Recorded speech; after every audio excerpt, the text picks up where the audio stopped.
Final week of the Major League regular season for the Rockies, and they're out west off the coast of California.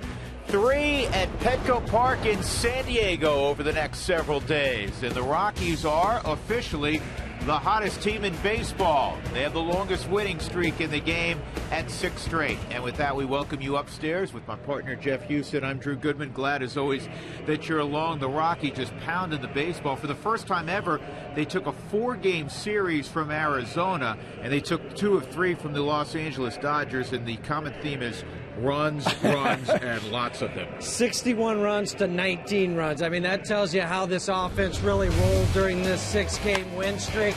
Because you think back to that first game against L.A., and they come out, they beat you 11-3. How do you respond? Well, you respond in a big way. 3 times in those 6 games, they scored over 10 runs. Of course, you had some singles here. You had the grand slam from Michael Kadire, the walk-off from Moline on Thursday night. So you had a little bit of everything going on. It was a lot of fun, and it reminds you of some of the early season magic at home that the Rockies had. Now they're 45-36. That's what they ended up at Coors Field. Not quite that magical 50 mark that Walt talks about, but still where they were the middle part of the season to where they ended now, pretty good. Yeah, actually, if you broke it into thirds, and we kind of showed a graphic the other night of that, as Jeff mentioned, terrific the first part of the season. They hit that swoon, but they finished strong at home, and now the challenge carried out on the road, where it's always difficult to score for the Rockies, particularly here at Petco Park. When we come back, we'll talk about one of the bright lights in 2014, the young left-hander Tyler Matzek.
Very few nights that are not beautiful in San Diego. The Rockies and Padres getting ready. Back upstairs with my partner Jeff Hewson.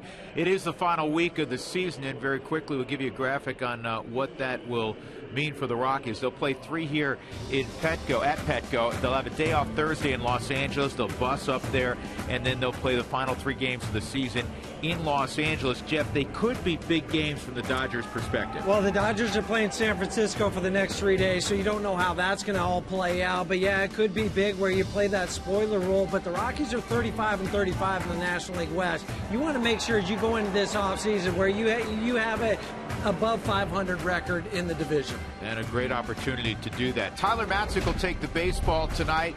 His last 5 outings in particular have been very special. Well, since August 20th, 4th lowest ERA in the National League. And of course, this outing that he had against San Diego was nothing short of spectacular. 9 innings, just 3 hits, 6 strikeouts, 1 walk. This was Tyler Matzik to perfection. And he's just been on a roll. You've really seen the growth of this young man from when he was 2-9 to where he is today, because he goes out there, he competes, but it's fun to watch him from when he first made his major league debut to what the type of pitcher he is right now. Yeah, no question. And his manager enjoys talking about Tyler Matzik. Certainly one of the brightest spots in a tough season. So, you know, he's overcome some things like we talked about in the minor leagues, and he's dealt with some adversity and has come out on the other end and throwing the ball extremely well. He's a guy that can really help us as we look ahead.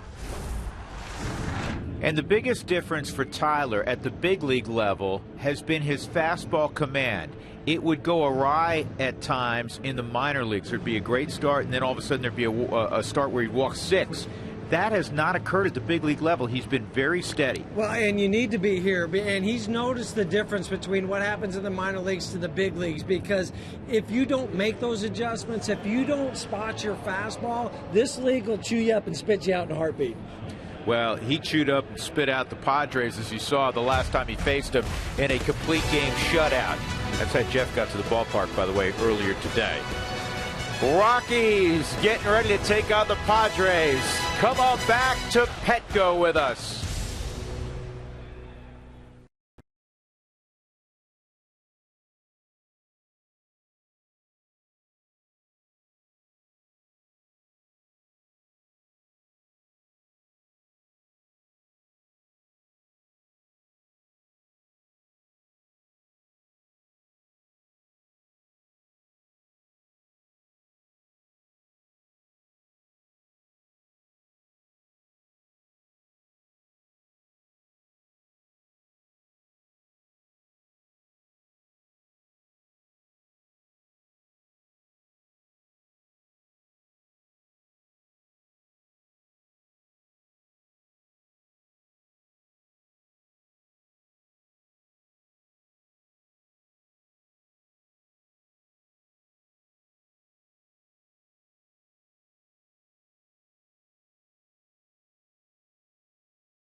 Baseball on Root Sports is brought to you by your neighborhood Toyota store. Toyota, let's go places.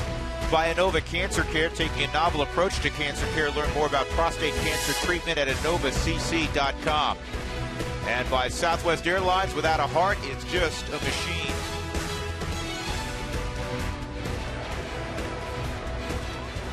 Pretty night in San Diego. Charlie Blackmon's going to lead it off. A couple of left-handers going today. We talked about Tyler Matzik and the former Rocky. The 34-year-old veteran Eric Stoltz is on the hill, making his 31st start of the year. Here's the Southwest batting order for Walt tonight as the Rockies try to make it 7 straight. Josh Rutledge will follow Blackmon, then Morneau, who's in a battle for a batting title with Josh Harrison.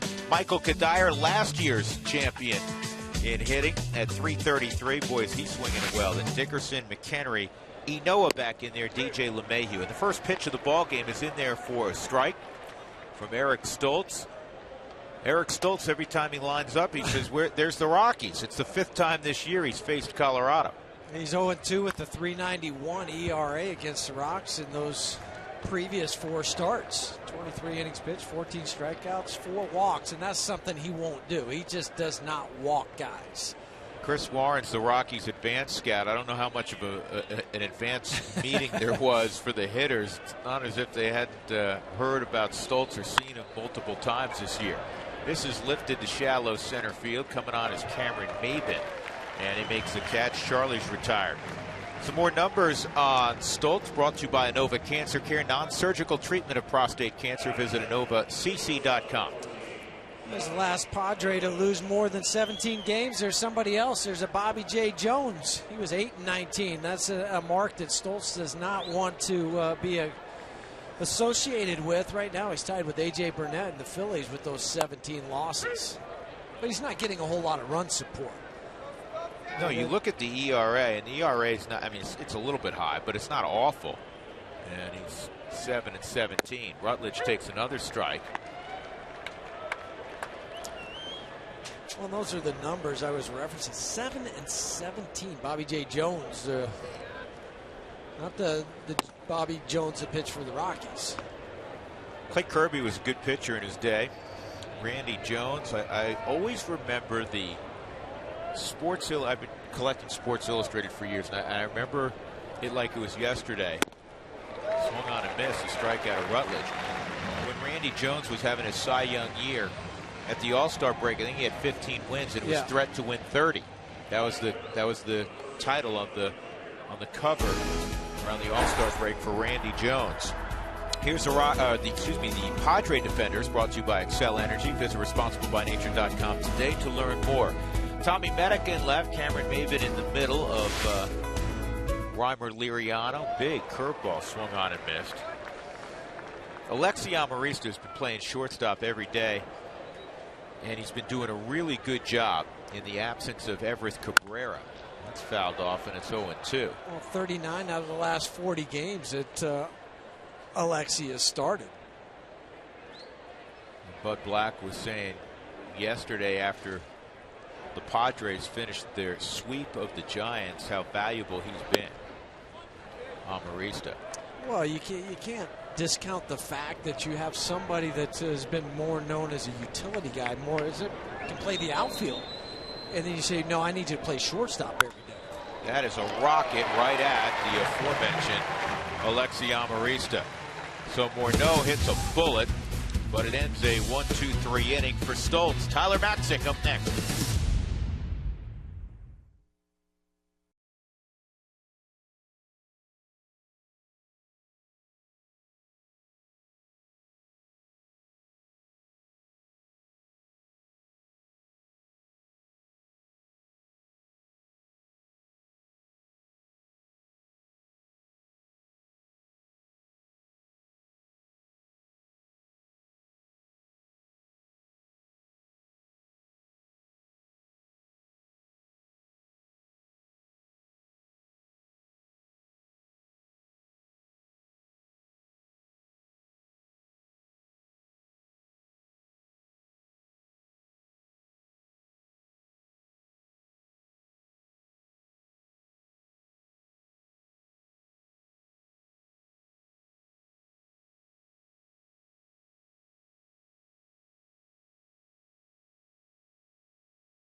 off, the former Yankee. He's been playing a regular role for the Padres. Padres have been a good club second half, 6 games above 500. They've won 4 straight. Something's got to give tonight with the Rockies riding a 6-game winning streak.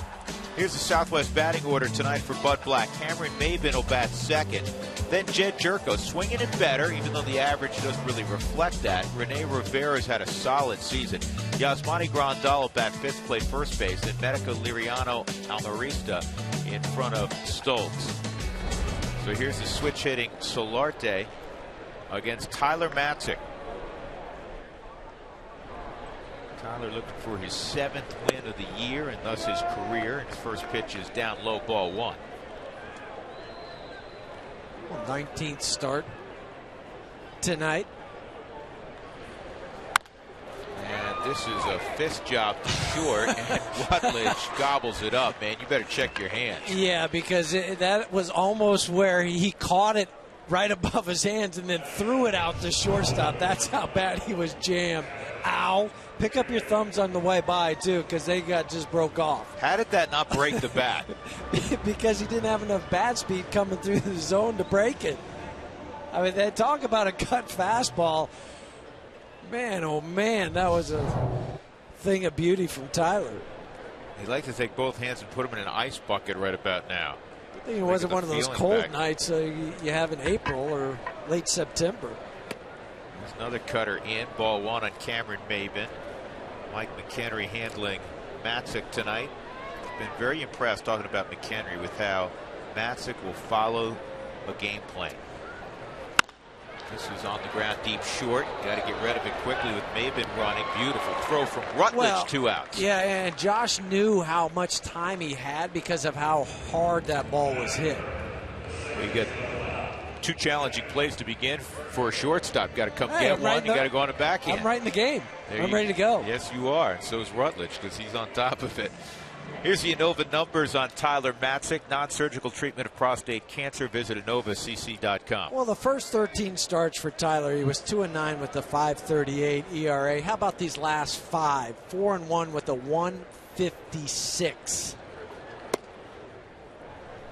Jed Jerko takes down and away, ball 1. Well, you and I have said it. George has said it. You know, in front of our eyes of late, you're seeing the emergence of a very talented kid who's figuring it out at the big league level. And he seems to be one of those guys that is going to be a much better big leaguer than he was a minor leaguer. Well, and the competition's amped up. He thrives on that. That's something that really makes him feel good, and he knows what it takes. I mean, he's had some big leaders. He's following Jorge a lot, so he knows how to pitch, and it helps with Jorge being left-handed. He can go out there with the same game plan.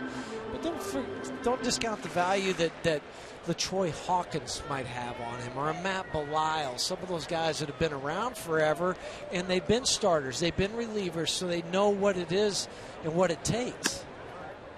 Turned that fastball over, Jeff, and it's outside, 3-1.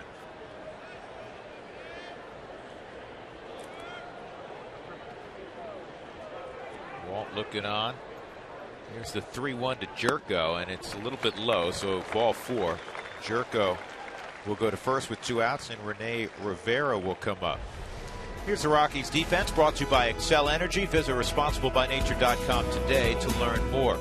Dickerson, Blackman, Kadire in the outfield. Enoa, terrific at third base. Rutledge, DJ LeMahieu, Justin Morneau, and Michael McHenry.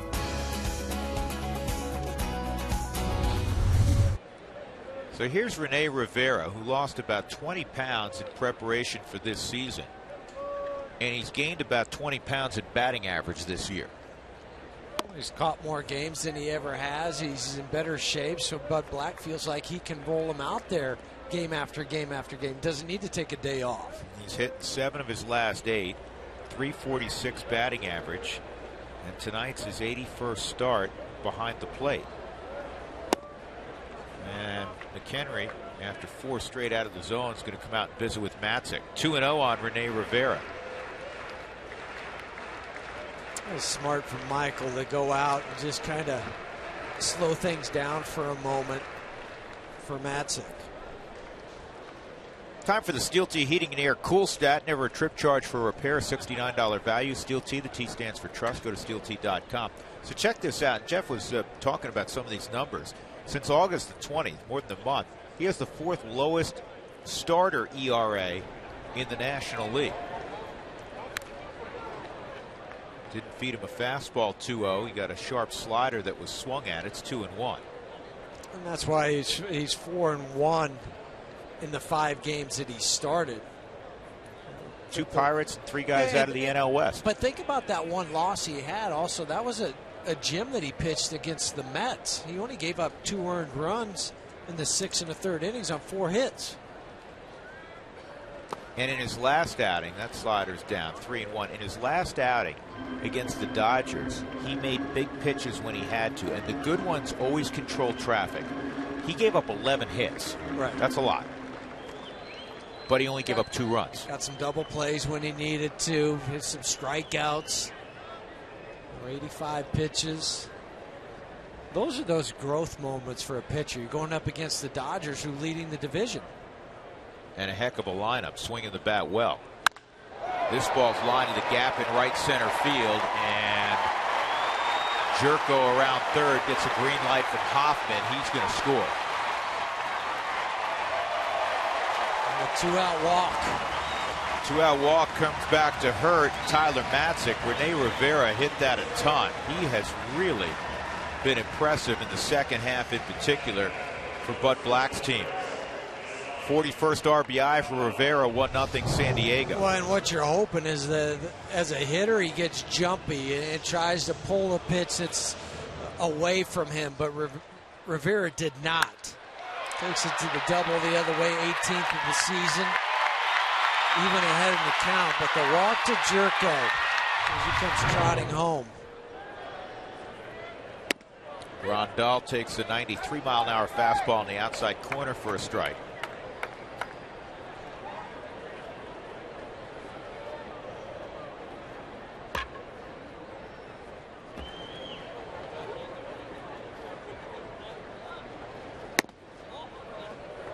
One ball, one strike. Home plate umpire is a guy who lives in Colorado, Bob Davidson. Bob's behind home plate. Trip Gibson's at first. Jordan Baker at second. Jerry Meals at third.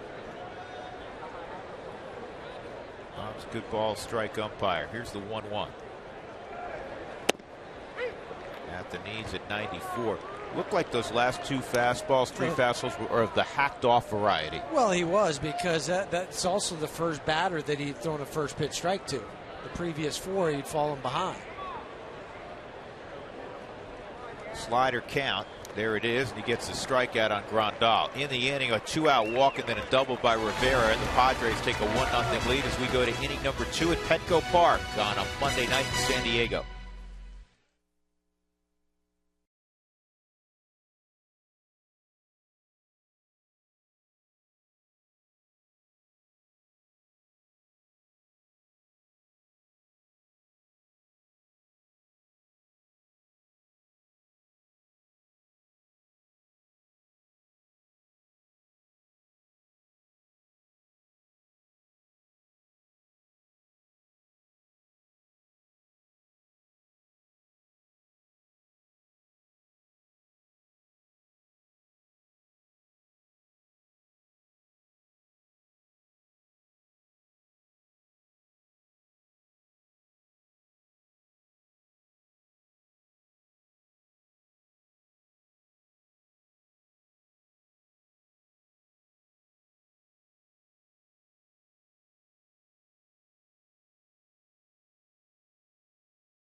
We'll see Michael Kadire, Corey Dickerson, and Michael McHenry.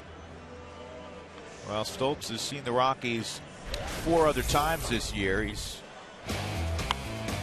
0-2, and Charlie Blackmon's taken him deep. Willeen Rosario took him deep. Right now, Willeen's swinging the bat tremendously well. Drew Stubbs not in the lineup tonight. Nolan Arenado shut down for the year. But they have home runs against Stoltz. Yeah, and only one time is Eric taking the mound against Colorado here, and that was back on April 14th. The other 3 starts were at Coors Field. But the Rockies hitters, 301 against Eric this year. Well, he's going to give up a lot of hits. I mean, he's not an overpowering guy. He touches the outside corner. Kadire's been up 7 times, 7 plate appearances against Stoltz. He's 0 for 3. He's walked 4 times. Well, for Stoltz, if he is in the middle part of the plate, it'll be a short night. Yeah, that's what the hitters are looking for. If he shaves the corners, it'll be a little bit different. But he gets you to try to get you out on the front foot, but not for Michael Kadire yesterday. It's against Matt Stites, and Matt Stites will supply the power, and Cuddy turned that around. Good swing there. You and I were chatting earlier. One of the most amazing things about Kadire is his season's been interrupted by injuries 3 times. And he comes back and he hits as if he never missed a day. And I mean, it's about timing, and his timing. How can somebody do that? Usually it takes a while to get back into the swing of things, so to speak. Well, yeah, but only somebody of Michael's caliber can do that. And really think about it. Only the one time when he was out for the 2 months with the shoulder, 2.5 months, whatever it was, did he go down on a rehab. The other times he just said, "Nah, I'm good. I can come back and face these major league guys. They got nothing." And the numbers are extraordinary. Well, and with power, too. It's not just, I'm going to throw some singles out, broken bat here, a flare there. Ooh, on the outside corner, the slider's called a strike, and Michael walks off. I think he thought that was away. When a hitter kind of looks and watches it the whole way, you feel like you have a good read on it. I think the only hope Michael had was, well, 2 hopes. 1, Bob Davis had called the ball, but 2, if he did swing at it, just to try to foul it off. Now there's some lefties in the lineup tonight against the soft tossing Stoltz. Dickerson's in there, Blackmon's in there, Morneau's in there. You take your changeup away from Stoltz, and lefties are hitting higher than right-handers. Left-handers are hitting 299, righties 281. And that's why those decisions were made. There's a hanger, and Dickerson rips it into right field for a base hit. So the Rockies have their first base runner of the night, and that'll bring up the catcher Michael McHenry. Who wants tacos? If the Rockies score 7 or more during a game, go to participating Colorado Taco Bell locations the next day between 4 and 6 and get your Rockies taco special. You've been able to take advantage of that almost on a daily basis. Hopefully you did earlier today, as the Rockies won 8-2 yesterday. McHenry's hitting 8 out of 10 in September, 387 average, couple of home runs, and another base hit for the Rockies. See, that's where Stoltz can get in trouble. He wanted to come in off the plate and cut it, and that was left on the inner third, and that was a rocket of a hit. He's lucky that wasn't in the seats. Well, and the difference is about the 4 or 5 miles an hour between what Stoltz threw and what Tyler Matzik threw with that cut fastball. See how it's starting to come in, but you can clear your hips, pull the hands in soon enough when a guy's not overpowering and still get the barrel to the ball. With Matzik, Solarte had to pick up his thumbs as he's going back to the dugout. That's how much it got into the kitchen. Well, here's the RBI machine, Rafi Noah. What a start for the 27-year-old. And we visited with him a little bit today. He's just, I mean, he's a great kid who's spent a lot of time in the minor leagues. And I think you played with guys like this. I don't want to say they have a greater respect for the game, but they have a greater appreciation for how difficult it is to get here. That's a great way to put it, Drew, because they know the hours that are spent in the minor leagues, the questions, am I going to make it? Am I going to get that call up? Other guys are passing you by, and you're not going to waste it. You're going to enjoy it. We had a second 3 RBI game against Arizona yesterday. And it's lefty, it's righty, it's line to line, Huey. Well, and that's what makes it hard to defend. Do you play him straight up? How do you play him? Because both swings, to me, just watching it, are equal. There's not one side where you say, well, he's more of a power guy, or, you know, this side, he just tries to slap the ball. They're very, very similar. I mean, hitting right-handed, nothing to shake your head at. He's hitting .333, left-handed .438. Easy game. Yeah, sure.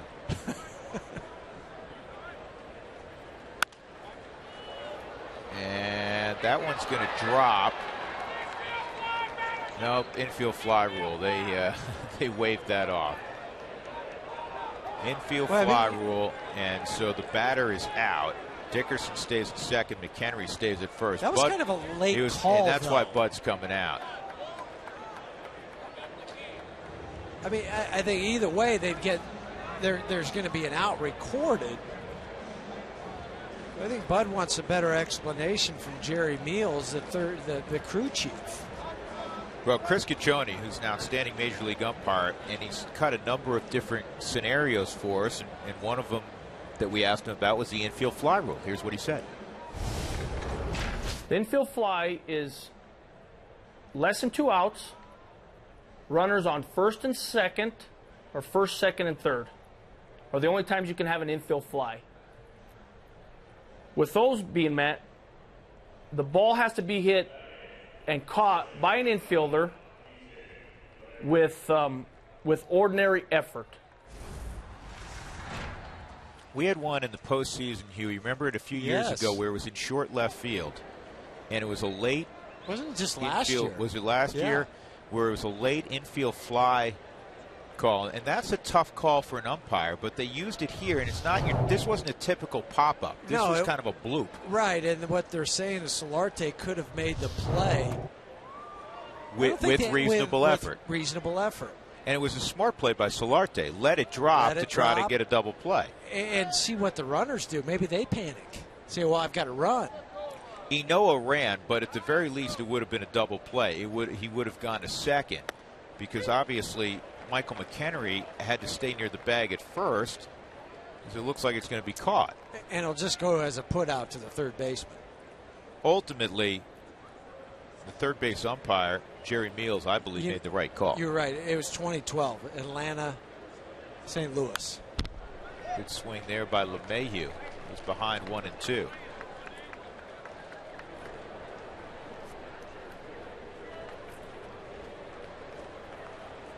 DJ, a .429 lifetime average, 9 for 21 against Eric Stoltz. He's had a big year against the Padres.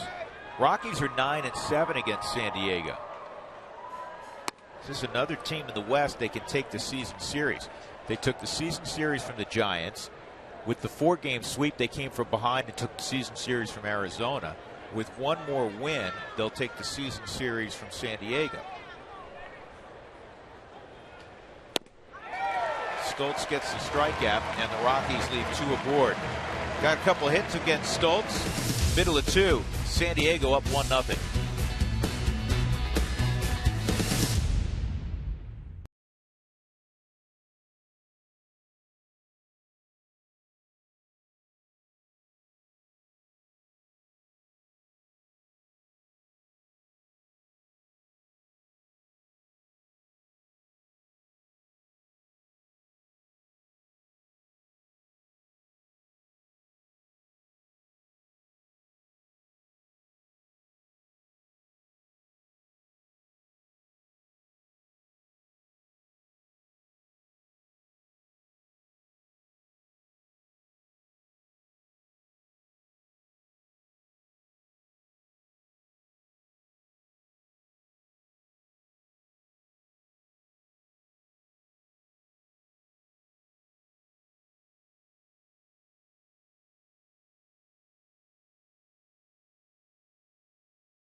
Hill for the bottom of the second inning. We've been talking about Matzik and his progression. This is his 19th start of his rookie season. Well, Michael McHenry has been behind the plate for the last 7 in a row. That's August and September. And this has been a work in progress for McHenry as well. Start of spring training, we kind of talked about, creating an identity, creating something that was his own, and not so much trying to figure out how to get certain guys out, but figure out who he was and how he was going to attack certain type of hitters. So makes it more about himself instead of about the game or the approach to the hitter, so to speak, or especially all the scouting reports and all the information that he has to sift through. I think that's a word that the Cowboy used to use, cipher, to get through all that kind of stuff. And he's a competitor, Drew and Jeff, and that's what McHenry wants him to do, just to compete out there, and it's improved game in and game out.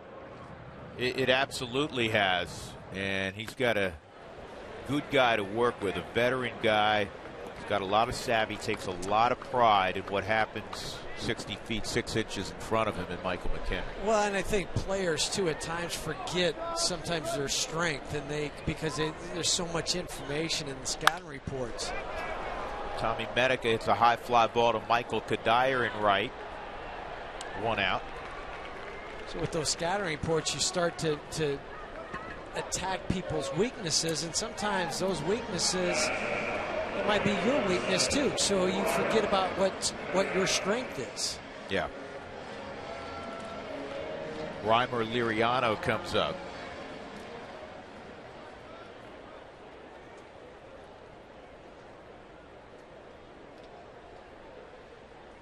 This came up about 6 weeks ago from El Paso. First tour of duty in the big leagues, and another chance perhaps for Kadire. Oh, nice catch, Michael. And that ball was first hit. I didn't think he had a chance to get there. Liriano's kind of, you've made a good play when the guy walks back to the dugout and takes a long look at you saying, how'd you get there? From where you started to go that far.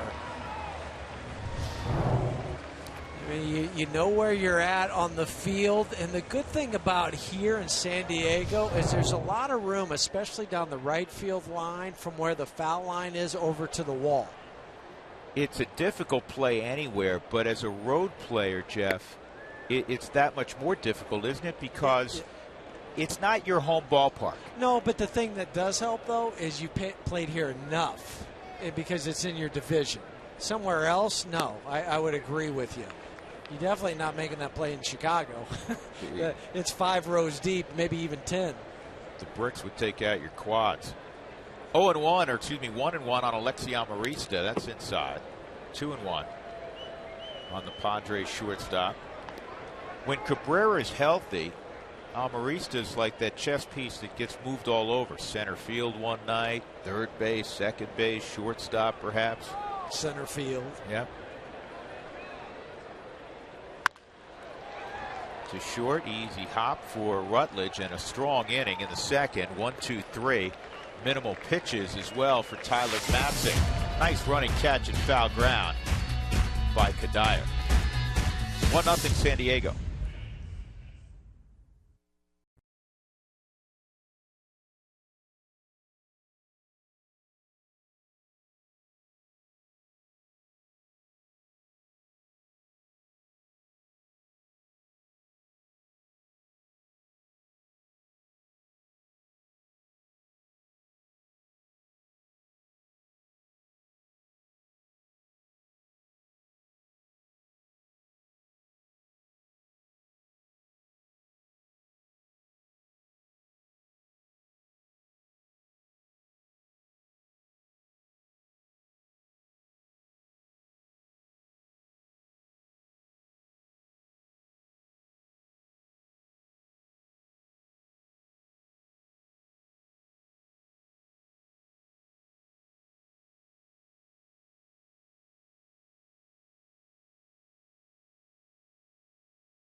on that ball game, one a short-term note, one a long-term note. If the Pirates and Giants end in a tie for the wild card, they're both going to, it looks like, going to be in the wild card. The game, because of the tiebreaker, goes to Pittsburgh. Coin flip went to Pittsburgh. The Pirates would host that one-game wild card game. San Francisco would have to fly all the way across the country, play on the East Coast instead of having it at their place. Right. And again, it looks like the Nationals, the Cardinals, and the Dodgers have sewn up their respective divisions. And because Milwaukee's 4.5 back, it would take a minor miracle for Milwaukee to get involved in the postseason. Matzik takes another strike. It's 1-2. Well, and for Milwaukee, their remaining schedule's out on the road. Yeah, they just fell apart, unfortunately, for them the last month. The other note I wanted to mention, Josh Harrison tonight in the battle with Justin Morneau went 1 for 4, so he stays right at 318. Yeah, and he's been consistent like Justin has as far as what he's done out on the road, what he's at home. At home, he's 319. Out on the road, 318. I'm talking about, well, what's Morneau? Morneau's hitting 308 out on the road, 327 at home. So well, these guys can hit. They can hit, yeah. It doesn't matter where. And Harrison's a nice story because he was kind of a platoon player, a utility player for Clint last year. Now all of a sudden he's in a batting race. This ball down the line, off the glove, and down the left field line. Solarte couldn't corral it. I'm sure that'll be a hit. It was smoked off the bat of Matzik. And the Rockies have the leadoff man on in the third.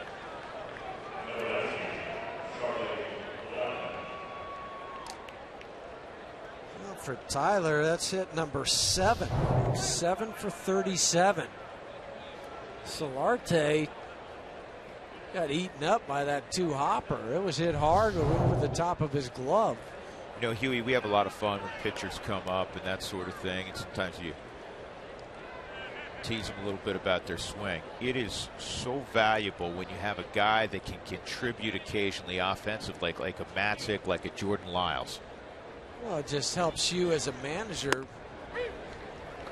Two things. Well, you can make a lot of plays where you give them the slug bunt if they come up because they can handle the bat. But two, it keeps them in the game longer. You don't have to worry about pinch hitting for them as soon as you would somebody that has no chance.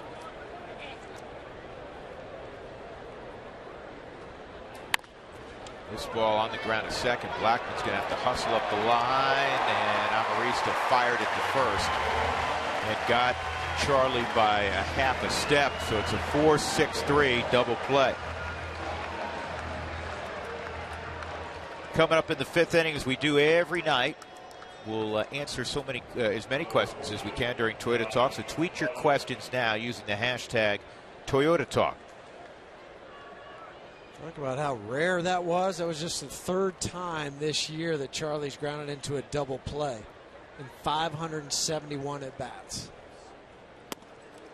67-mile-an-hour curveball, one of the slowest you'll see in the game, which really can throw a hitter off. Rutledge struck out his first time. Another curveball, and this is pulled to short. And Amarista gets a little help from Grandal. And it turns into a 1-2-3 third inning as well for Eric Stoltz.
With 2 outs, they have a 1-0 lead despite being out hit 3-1 as we go to the bottom of the 3rd inning.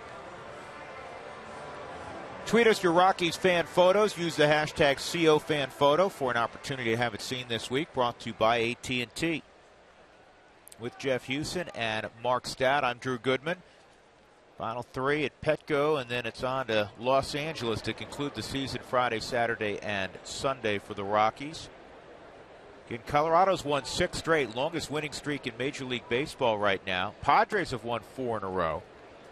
Padres swept the Giants. And you talk about a punch to the midsection for San Francisco. They had hoped that the series that's beginning tonight against the Dodgers would be for the division lead. And now the magic number is 3 for the Dodgers.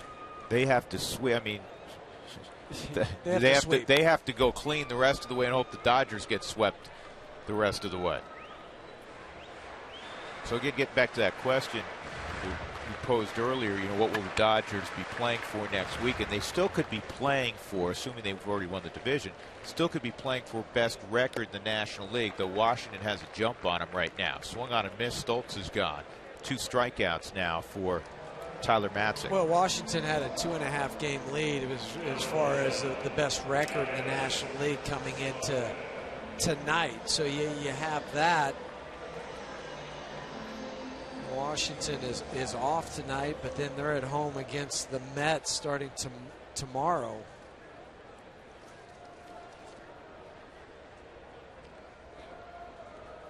Yannervis Solarte, slider for a strike.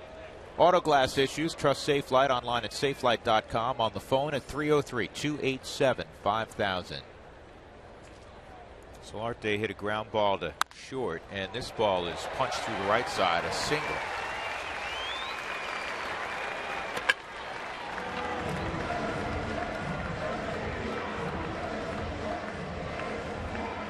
That'll bring up Cameron Maybin.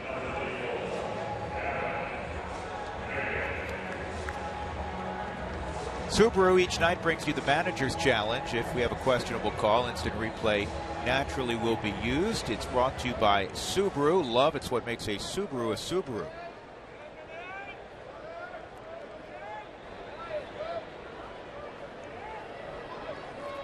Best way to describe the dugouts at Petco would be cozy.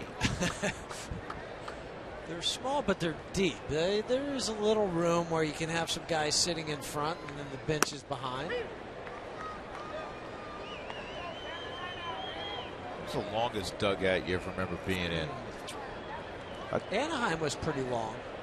I tell you the shortest one, Old Tiger Stadium. You come walking out of there in September and you need some extra guys, you'd be spilled out onto the field. Wrigley's tough. This is 2 hops to second, and smart move by Solarte just to stop. Yeah, if he keeps running, it's a double play for DJ. You're caught as a second baseman because you hope that guy keeps going, but then if you start to run at him, you know you're not going to be able to get the guy at first. So you see how DJ just glanced to see where Cameron Maybin was. Watch his eyes. He kind of looks. Where is he? I don't have time, so I'm just going to get the lead out at second base. Jed Jerko walked with 2 outs in the first inning, and then Rivera on a 3-1 pitch doubled to right center to score him. Jerko takes a strike there.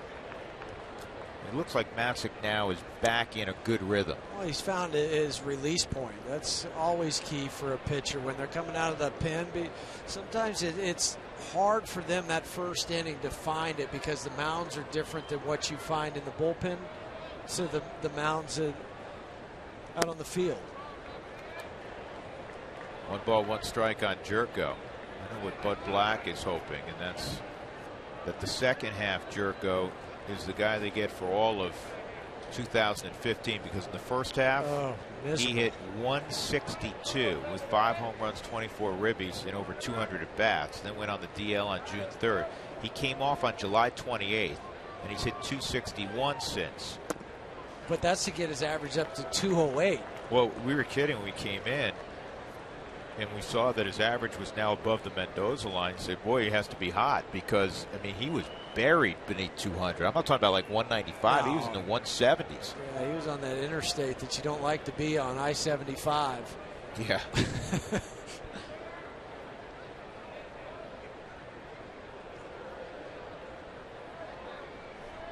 Yeah, you want to be on rural route 310 or something along those lines. Yep. Yeah, that's the worst thing. Looking up at the scoreboard, you go, oh man, don't put it up there. Don't look. Maybe somebody will think it's the pitcher's ERA. 2-1 on Jerko.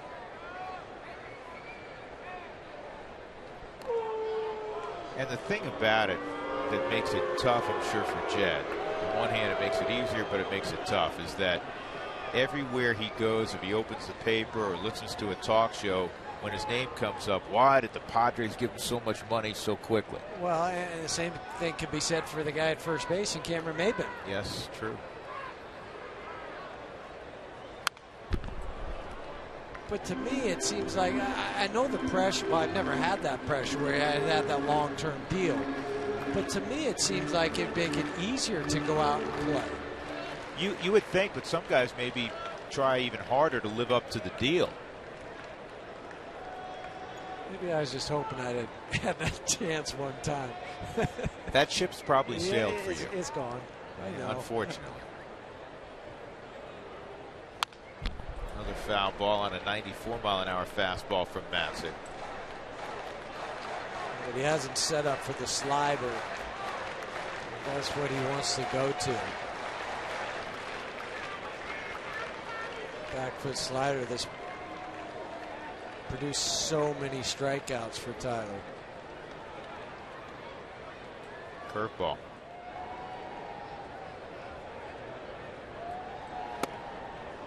Well, maybe, you know what? Maybe he's using 2 for the slider. Is that obviously the slider? Yeah, it's hard to tell. Maybe he just didn't feel like, because normally it's 2 for curveball, 3 for the slider, 4 for the change. Let's see if it's 84 or thereabouts again, and then we'll say it's a slider.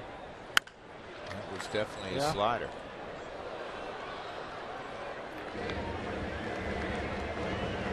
This curveball is going to be slower. It'll be 80 miles an hour. Upper 70, somewhere around there.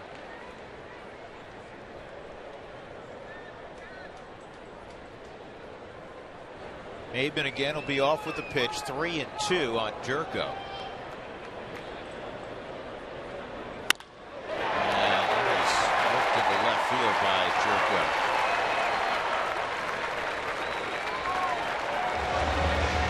2 on for Rene Rivera. Rivera doubled in the only run of this ball game in his first at bat. 2 for 4 with a couple ribbies yesterday. Well, there's still time. You can follow every Rockies game through the season's end. He has 6 more games with MLB.com at Bat, the #1 app for live baseball on your smartphone or tablet. Get replay, reviews, score, stats, audio, and more. Download at Bat on the App Store or visit Rockies.com/mobile today.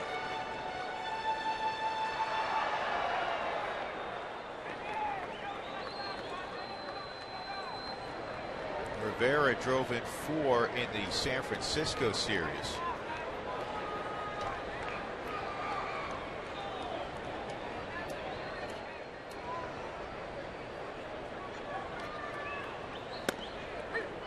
Well located slider there. It's 0-1 on Rivera. One of the reasons the Padres are 33-27 in the second half, they've continued to pitch well, but they've swung the bat so much better. They're hitting .254 with runners in scoring position in the second half versus .198 in the first half. 2-strike count on Rivera. The ability to throw your off-speed pitch for the first pitch to get ahead in the count 0-1. Hitters become more aggressive. Rivera was aggressive on that second pitch. See what Mike calls here. Does he go for the 3rd slider in a row or show him a fastball away or in? I'm not adverse to throwing him a 3rd slider in a row. Put it in the same spot. Don't overthrow it. He went slider again, located it well, fouled off. There's two schools of thoughts. One is, well, you give him 3 or 4 or 5 pitches of the same thing, he's going to make the adjustment. But for me, if he hasn't been able to hit it, then you keep throwing it.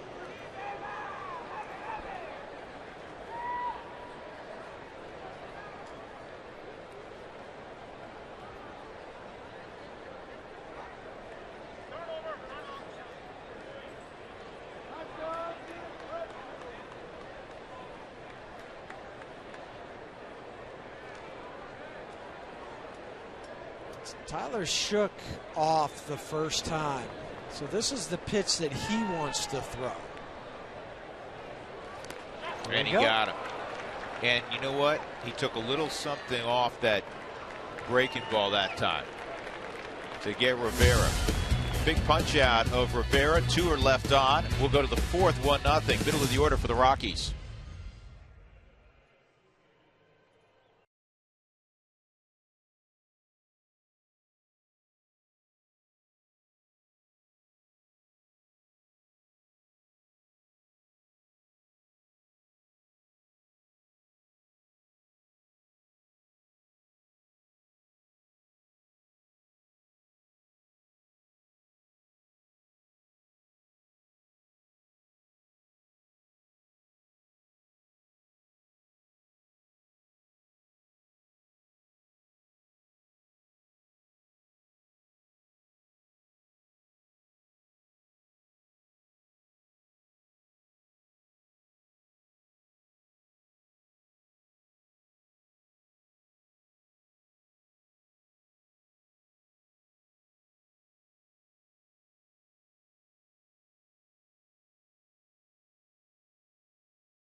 And that's why I referenced it to Huey. I couldn't remember the particular game, but that was a huge play. And ordinary effort is determined by the umpire. And here's Chris Caccione again describing what umpires feel are ordinary effort. With ordinary effort, meaning, you know, he's not trying to go back to the side, boom, catches it, ordinary effort. And if in the umpire's judgment ordinary effort is there, then it's the infield fly. And it's really to protect the offensive team so that the player could drop it and turn a quick double play. Drew, remember that play as we see the ground ball by Michael, and we'll just finish the thought on that. 2 things. It was Andrelton Simmons who hit the pop-up, but Sam Holbrook was the left field umpire. In the playoffs, they put those 2 extra guys. So it's not a normal positioning for those guys, and he was calling the infield fly from the left field line. And they had the delay because fans were throwing stuff on the field. Everything was going on. And it's to me, that one was too far out. I remember that ball was not ordinary effort where he was way out there. And Spilly, by Chris's description, his umpire description, that was not ordinary effort.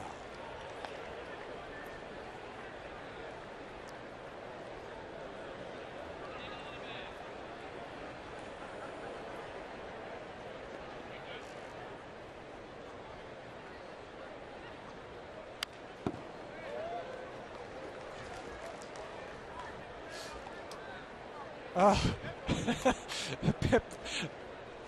Yeah. No, because your mind tells you once you hear that infield fly, sit tight. Don't panic. What made that one Spilly so odd in the first inning is it wasn't a true pop-up. It was just a bloop as Stoltz strikes out Dickerson. Brian, we appreciate it, man. We'll talk to you in a little bit. 1-2-3 inning for Stoltz in the fourth on 7 pitches.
Andre scratched out a run in the first, and that's all we've got so far. Tyler Matzek's allowed 3 hits, and Eric Stoltz has allowed 3 hits. Well, some news from the farmland farm report for the Rockies. A couple of guys today named to the Arizona Fall League. Eddie Butler, who won his first big league game a couple of days ago. Christian Bergman, who threw the ball well yesterday, will be making their way to the prestigious Arizona Fall League.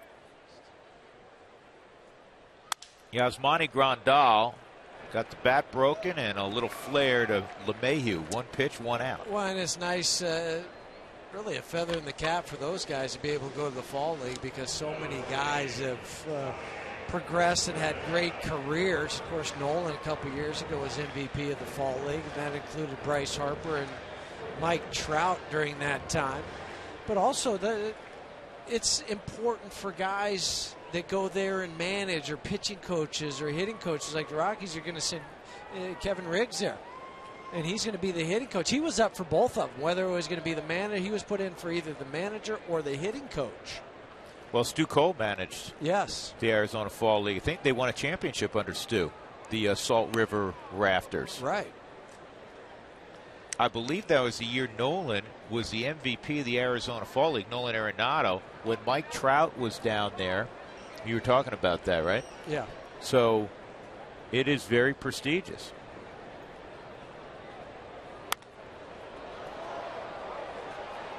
Boy, Tommy Medica is in some kind of slump. He's 6 for his last 58 at the plate. That's a 102 average. That's worse than the I-7 175. Right, yeah. Anytime you're talking about the interstate, that's not where you want to be.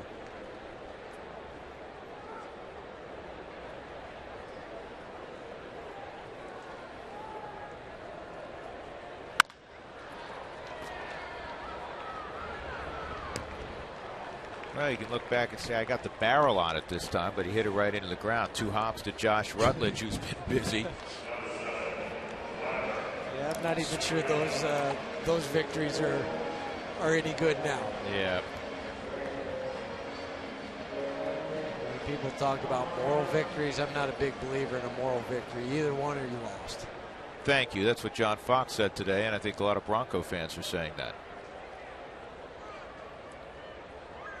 Reimer Liriano pops it up, and Morneau not going to have a play.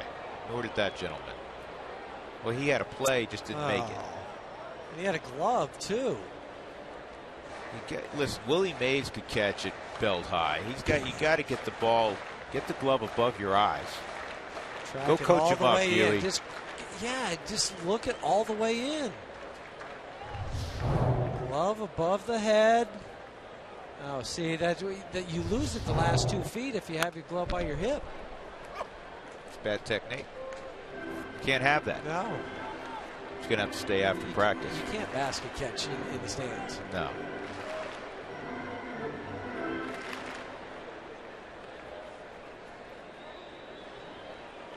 Dougie just did some quick research on what we were talking about. Arenado hit .388 with 6 home runs, 33 ribbies in 29 games in the fall league. That's a strikeout. Matzik quick and dominant again in the 4th. 4 strikeouts for Tyler. That was a 7-pitch inning. Whatever Stoltz can do, I'll do. Something along those lines. 1-0 Padres.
There's Nolan Arenado. Drew and Jeff were talking about Nolan, how a couple of years ago in the fall league he was the MVP. I talked to Nolan today just to find out where he's at. It was a week ago when he had that chest x-ray in Denver, and they found out that he had early stages of pneumonia in addition to the contusion that he had.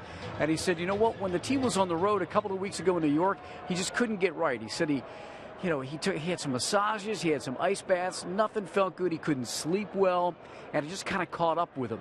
Well, he said he's going to start running again when the team gets to L.A. this weekend, and then he is going to shut it down until mid-October. He said since he's kind of shut down, he might pick things up a little bit earlier. Usually it's when the World Series ends, but he's ready and raring to go, and he said he's going to get in the best shape that he can for next year. But he just couldn't feel right, guys, and now we know why, because he had the stages of pneumonia. You know, for the season being interrupted twice now, as McHenry pops it up, Grandal makes the catch. The numbers we just showed you are still pretty impressive. 18 home runs, just under 290 batting average, and the defense he brings every night. Well, and I think it's smart just to shut it down. There's no sense to try to come back, rush back if you're not right now 100%, because that's when the injuries come into play. But for Nolan, you take the time off, get healthy, start to feel better physically before you start working out again. Really slow hook there at 63. He has the kind of ability, and you want to get ahead of yourself, but he could become one of those guys that is a perennial all-star. That for years, this ball's ripped down the left field line by Noah, just foul. For years now in the National League, when you thought of third baseman in the All-Star game, you started with David Wright. So, okay, what's David Wright doing in New York?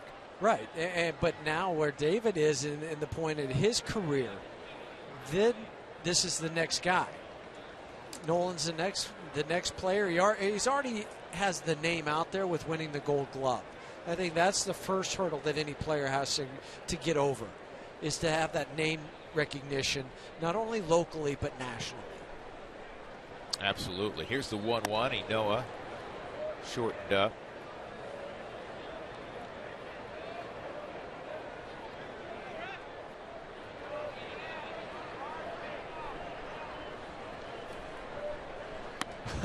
Another one.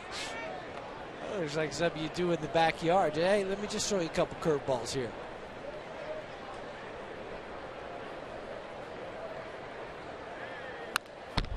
Good swing. Raphael is actually Noah's middle name, and he prefers Rafi. Everybody just calls him Rafi, as if Raphael is a little too formal. It's baseball field. Yeah. This ball through the left side, another hit for Rafi. Dougie, how many more till he catches DiMaggio? What do we got going here? Is there enough time in the season? No. DJ LeMahieu will come up, 1 out, 1 on. Did you know that money generated from hunting and fishing in our state creates jobs and protects wildlife? So when you see a hunter or angler, give them a hug. Learn more at hugahunter.com. Hug Frazier so much this last week. I'm glad you're back. I like to fish, though. Yeah, so, this ball's lined to center field, as do I. 2 on for Tyler Matzik. I don't know how good I am at it, but I like it. I was good. I like the ones where you go to the stock pond. Oh, come on. Because I get impatient, and you kind of flip it. I know that surprises you.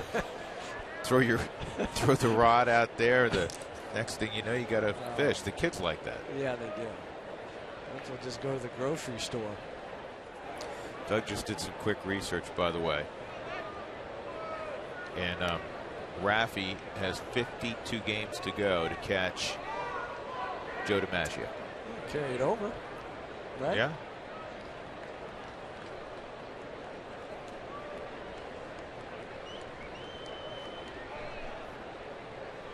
Everybody's trying to get on the same page. They're trying to get their bunt defense together for Matzik. Different guys playing today than what you had in spring training. Solarte at third, you got Grandal at first. You like slug bunt here? I do. Because there's so many openings out there, and if you square around early enough with Solarte where he is in his positioning, as you put the sign on again that Manoah could take off, you slug bunt it, and you work it like a hit and run. Just have to be careful of the inside move from Stoltz.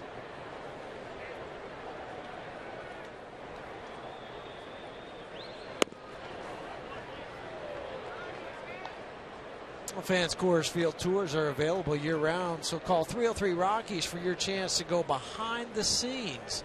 Group and individual tickets are available Monday through Saturday, year-round. Coors Field tours.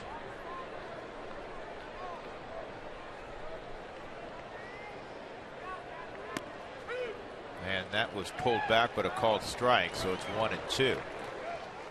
And it made it look worse because Rivera couldn't hold on to it. He boxed it. He has a frying pan on his hand instead of a glove. Was a good pitch, though. It was a good pitch. I think he was trying to come up thinking about making a throw to second base.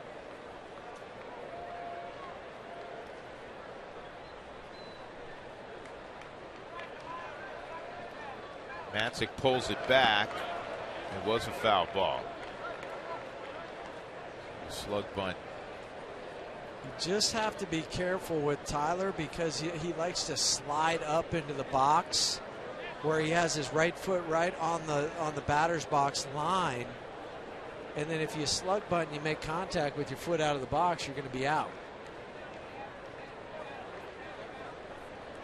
You watch him just move his feet and creep closer to the pitcher. That's a fair ball. It's going to work. Couldn't have bunted it any better, so he took a full swing at it. Second and third with 2 outs for Charlie Blackmon, who's 0 for 2. With the desired effect, it went 15 feet out in front of home plate. If that far. The only difference is he doesn't get credit for sacrifice.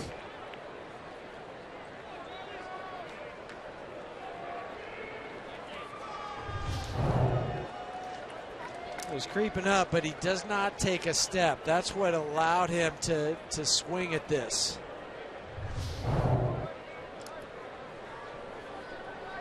Blackmon, a fly ball to center field, and 4-6-3 double play. Just the third double play he's hit into all year. Rivera blocks that, and it's 1-0.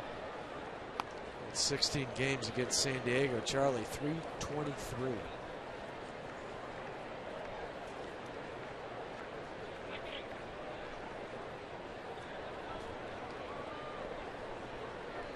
Blackmon hit 400 on the homestand, drove in 3 runs.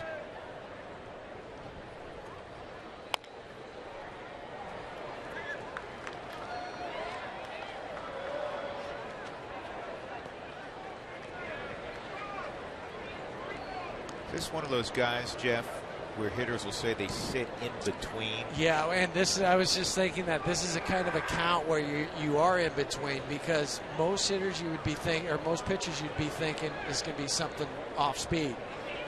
But with Stoltz, he pitches backwards, so in off speed counts will come with the fastball when you least expect it. So you have to go up with a game plan and then stick with it against a soft throwing guy.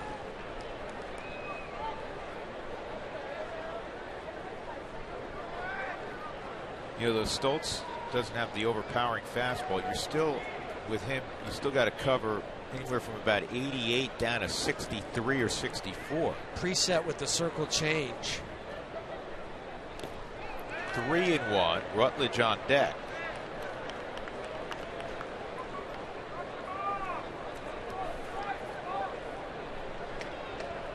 Jeff mentioned it earlier. Lefties are hitting .299 against Stoltz. Righties .281. That's very unusual. Where left-hander controls righties better than he does lefties. Lefties are hitting 152 off of Matson, so that tells you the difference. Slightly over 300 are righties. Fastball at 91. That's really even a larger number that you have to cover with a guy like Eric Stoltz, who will flip that slow curveball up there. So now if you're sitting at home, you're trying to guess along what's he going to throw. Any pitch and any count. This is what Charlie's thinking. Yeah, and he went slider, and he lost Blackmon, so now the bases are loaded for Rutledge. That's the first walk allowed by Stoltz tonight, who rarely walks people. Bring the pitching coach, Jaron Balsley, trotting to the mound.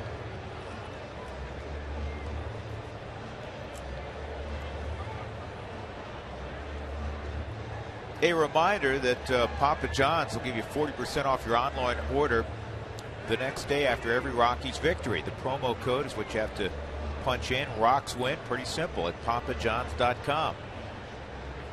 10% of net sales donated to Children's Hospital Colorado. So the base is loaded for Rutledge.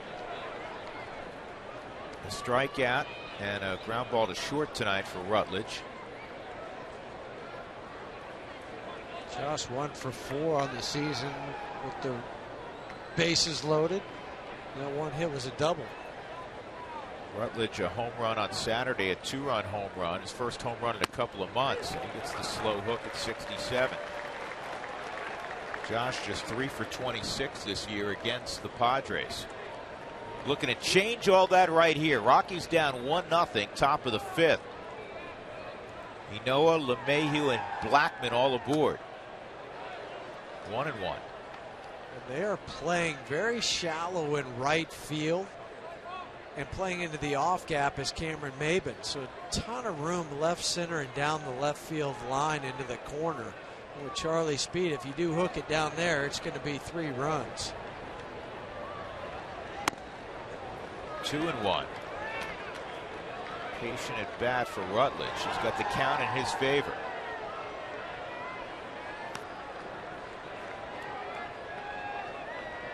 This is where you take a deep breath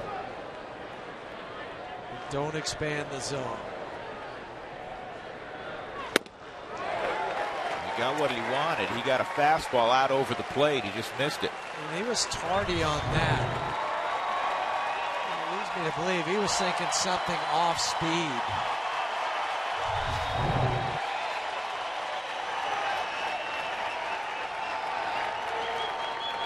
Two. Good piece of hitting. Just to foul that off.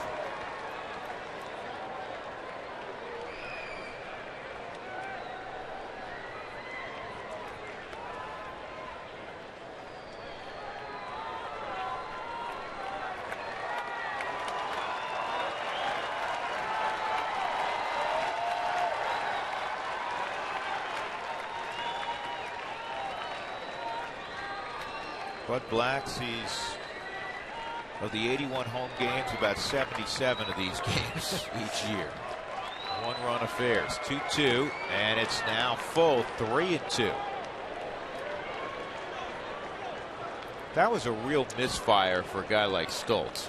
To be that low and out of the zone, not typical. The runners make sure that you just see him go home, and then you can take off and know at third base stay wide.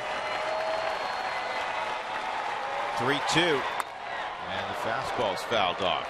Now you really got to feel like you're in the driver's seat. Yes. Not that he doesn't have the guts to throw something else, but you just got to sit dead red. The bases are loaded. There's nowhere to put them. Yeah, and that's why it's easier in these situations, because you kind of eliminate some of the pitches that he might throw. And again, it's fouled off. Again, it's the fastball. Yeah, and what does he come with the last 2 or 3 pitches? Fastball.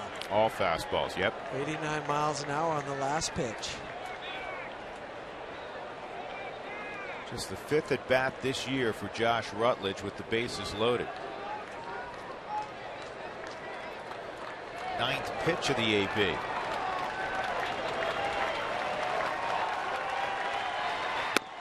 Swung on and missed on a fastball. So the Rockies leave them loaded in the 5th inning.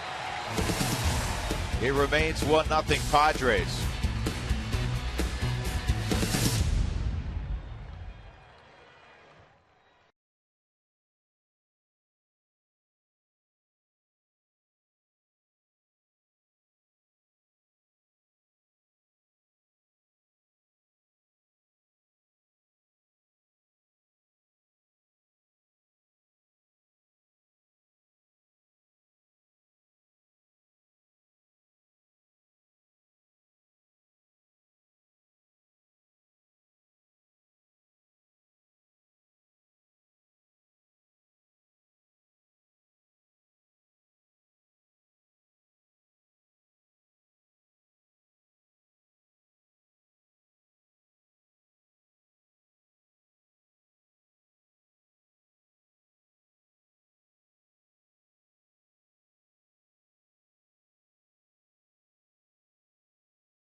Put the 7th inning stretch to good use. Get First Bank's free check at efirstbank.com. It's been a pitcher's duel. Tyler Matzik has been very good. Eric Stoltz just got a huge strikeout of Josh Rutledge to keep the Rockies off the scoreboard. 1-0. The good news for Matzik, he's thrown only 53 pitches in 4 innings. He's got Alexi Amarista, the 8-hole hitter, leading things off in the 5th for the Padres, and he takes a strike. Amarista bounced to short his first time up. Mentioned one-run games and the prevalence of one-run games here in San Diego. The Padres are 31-19 this year in one-run games. They've won 8 of their last 9 one-run games. And since last year at Petco, since the start of 2013, they're 45-16 in one-run games here for Bud Black. That's an extraordinary record. And, you know, we talk about the advantage the Rockies enjoy. There's a strikeout at Coors Field because their pitchers are, you know, in theory, are going to be more used to pitching at Coors Field. The toughness of, okay, I gave up a couple runs, but I'm going to hang in there, and it may not be always pretty, but my offense is going to score. Well, it's the same thing here at Petco. They just figure we're going to win 2-1. We'll find a way to get that one more run than you get. There's no panic. I mean, when you've been in a situation enough, after a while, it's like, oh yeah, ho hum. 31-19, as you reference, that's the best mark in the major leagues. Eric Stoltz swung on a miss, 1-1. This is our Toyota Talk inning. We'll get some questions here. First question, do you think that Inoa has a great chance to break camp next year as our utility man? He's got a chance. I mean, yes. He has really been impressive so far. And the comparison, the natural comparisons to a guy that was so popular in the clubhouse, Johnny Herrera, who's now at the Red Sox. Well, they're both switch hitters. They're both glove guys. I think, well, where's that pitch, Bob? Come on now. No, Noah, the surprise for me, just because we didn't see him that much in spring training, is his defense over at third base. And that's not to say he can make plays like Nolan, no. But as a utility guy, I always thought, and what I prided myself on was, can I catch the ball no matter where they put me? And I think that's the key for any utility guy. Catch the ball first. Line to left, and Dickerson has to retreat and make the catch. Well, in the case of Inoa, he was primarily a middle infielder in the minor leagues, just 41 ball games at third base. But he looks comfortable over there. Walt's been impressed with his arm strength from there also. 2 outs. Yannerby Solarte coming up. Will the Sky Sox coaches and managers stay or go to Albuquerque? Folks, we've gotten a lot of questions on this. The coaches and the players for your minor league franchises, any minor league franchise within the Rockies system, they work for the Rockies. So Glenn Allen he'll manage, unless Glenn Allen gets moved somewhere else. Glenn Allen will manage the Albuquerque Isotopes next year. I had that question at the airport this morning. Somebody was asking me that that same thing. Yeah, because they're used to seeing the players or whatever. I said, no, they're going to go because they're property basically of the Rockies. Right. Their salaries are paid. Coaching staff, players are paid by the Rockies organization. I know, and it's easy to get confused because the ballpark is run by a separate entity, owned by, a separate entity that may not have an affiliation with the Rockies organization. But when it comes to the players and the coaching staff, they all move if the team moves. Good inning for Matzik again. That's 2 more strikeouts for Tyler. He's got 6 punch-outs in 5 innings. He's retired 7 in a row. Get him some runs as we go to the 6th. I think they're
1-0 Padres top 6. Justin Morneau will lead it off with a .317 average. Of course, he's in the race for the batting title. 0 for 2 so far tonight. I was talking to Michael Kadire, Drew and Jeff, just about hitting at Petco Park. And I know that Morneau has hit well at Petco Park and Dodger Stadium, where the Rockies will wrap things up on the weekend, as this is fouled off. And he said to me, you know what, I don't really care about the park. The park's not going to change. What Kadire said he cares about more is the pitchers, the catchers, and learning that situation. He said it took him some time in the National League, but he said that's where Morneau is now. Do you agree, Jeff, that the park you really can't worry about? Well, if you do, it gets in your head. It was funny because we were around the batting cages, and just to kind of further your point was Kadire was saying the same thing as he took a ball up into the bushes out in dead center field. He said, I don't care what park it is, I can hit. Look what he's hit. There's the average at Petco. Brad Hopp in 09 hit .480 here. Dexter had a great year in 011. Todd going back to 2005. Morneau in California this year. Remember, California's a place where everybody's average is 180. This ball's in the air to center field off the bat of Kadire, 1 out. In California, that's AT&T, Dodger Stadium, Petco. Morneau has hit .366 this year. If you include Arizona, all the division road teams, he's hit .347. And with those pitching staffs that are on those, the ERAs at this ballpark, guy can flat out rake. That's the bottom line. You can hit anywhere. Corey Dickerson's 1 for 2.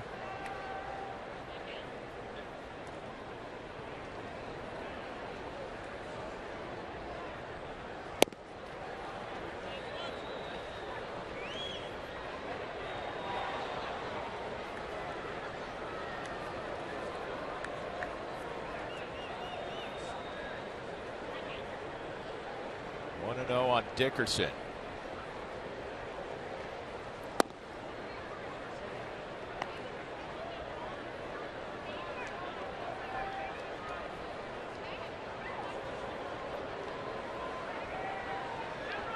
RJ Alvarez, a right-hander in the bullpen for San Diego.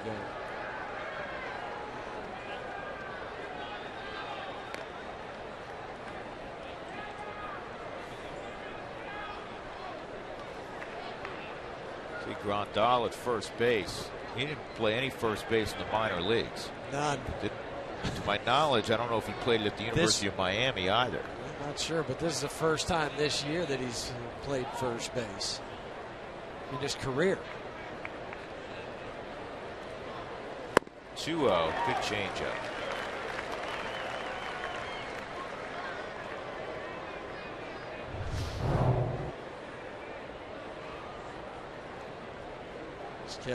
Bottom kept dropping out of that.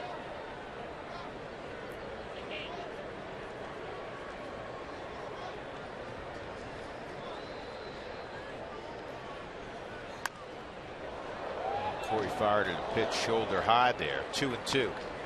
As I mentioned a moment ago, RJ Alvarez, he's loose now. He's been up for a couple minutes. It doesn't take long for those relievers to get hot.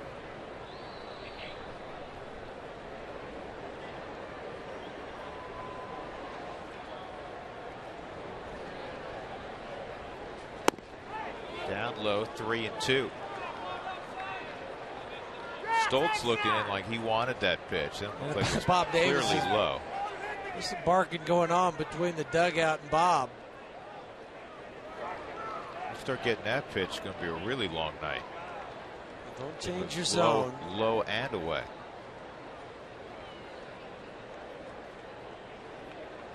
Changeup. And this ball bounced to Grandal. Whoa. Pretty good play from Grandal to keep that from going into the past him and maybe into the stands. 2 outs. Dickerson replaces Morneau at first. Let's get a game break. Go back to our Denver studios. Jenny Cavnar. Jenny.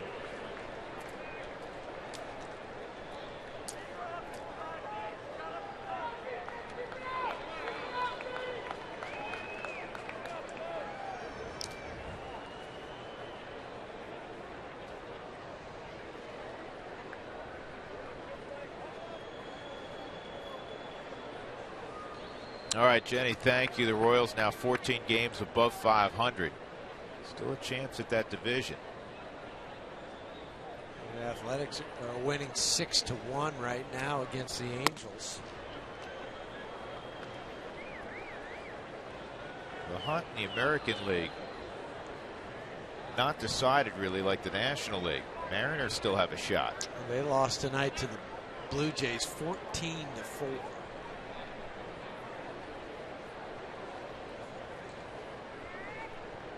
McHenry's 1 for 2.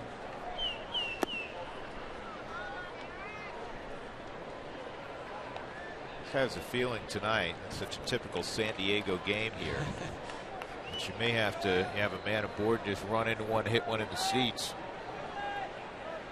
Well, and here at Petco, from left center field down the line, that's the area that you try to pull one.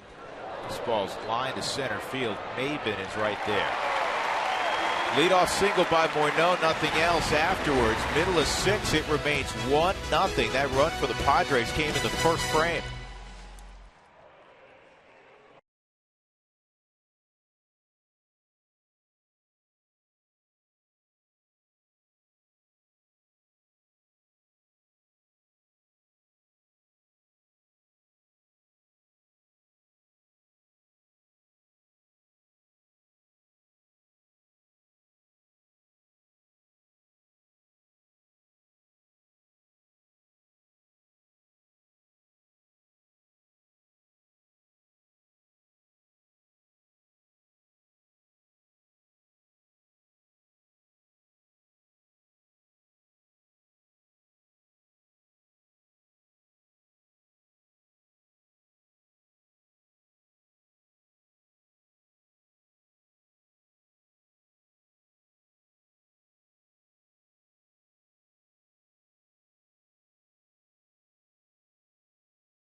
Rockies baseball on Root Sports is brought to you by the Ford Super Duty. Built better, built stronger, built Ford tough.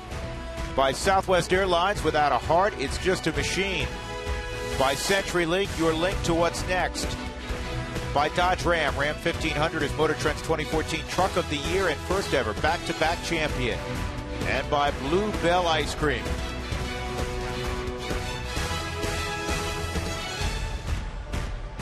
It's San Diego, right next to the heart of San Diego, the Gaslamp District.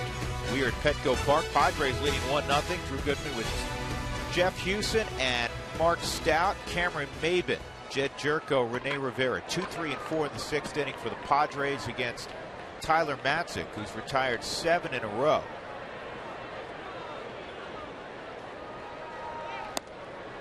Sliders high, ball 1.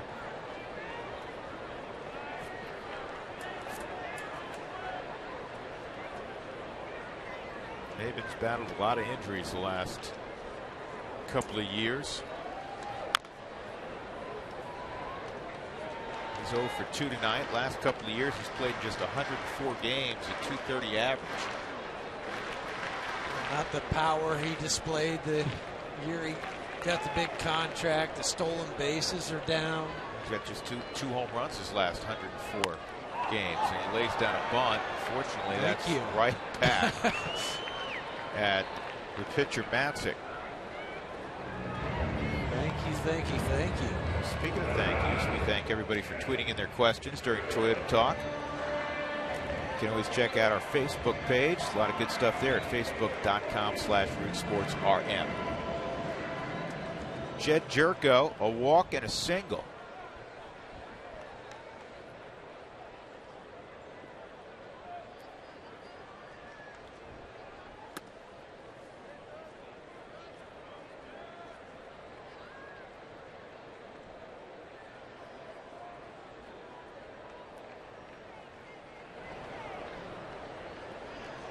1-0's off the plate.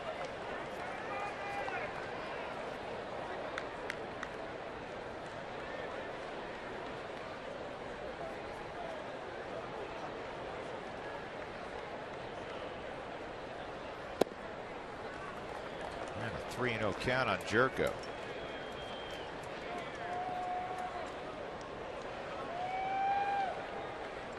Two ball game, Giants and Dodgers in the bottom of the 6th inning.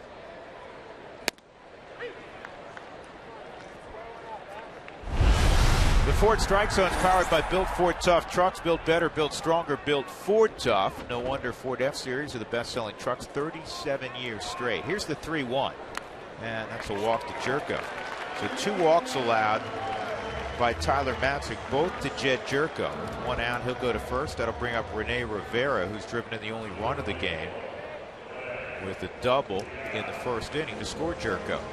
Matzik, to give you an idea statistically of how different he's been here in the big leagues, this is his 19th start. He'll get 1 more next weekend in LA. He'll start, because the Rockies are using 6 in the rotation right now. He'll start the final ball game of the year Sunday at Dodger Stadium.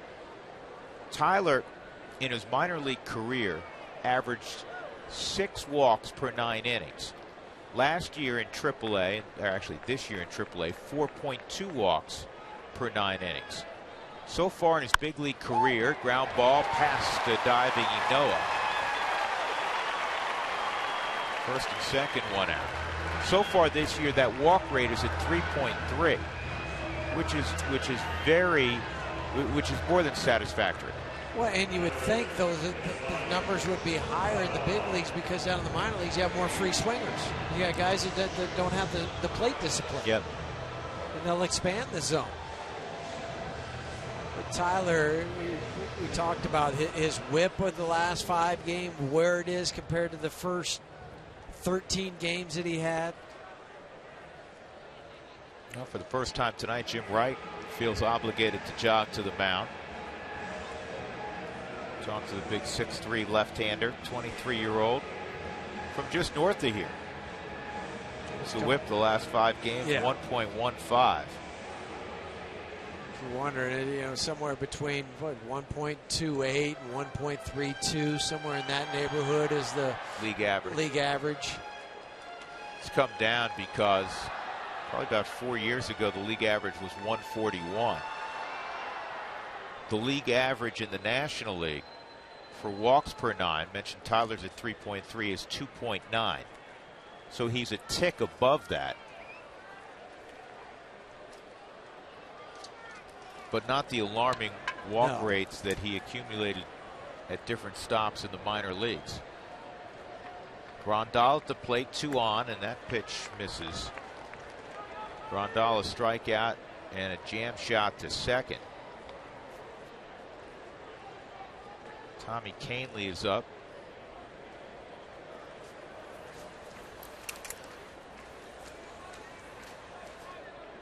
For Tyler, don't rush it because Jerko is not a base stealer. So you just kind of keep him close, but don't worry about him.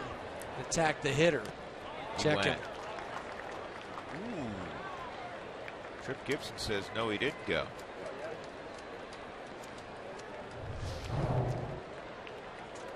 A lot of body movement. I don't think he went on that. The body going out so hard and so fast towards the pitcher gave that illusion.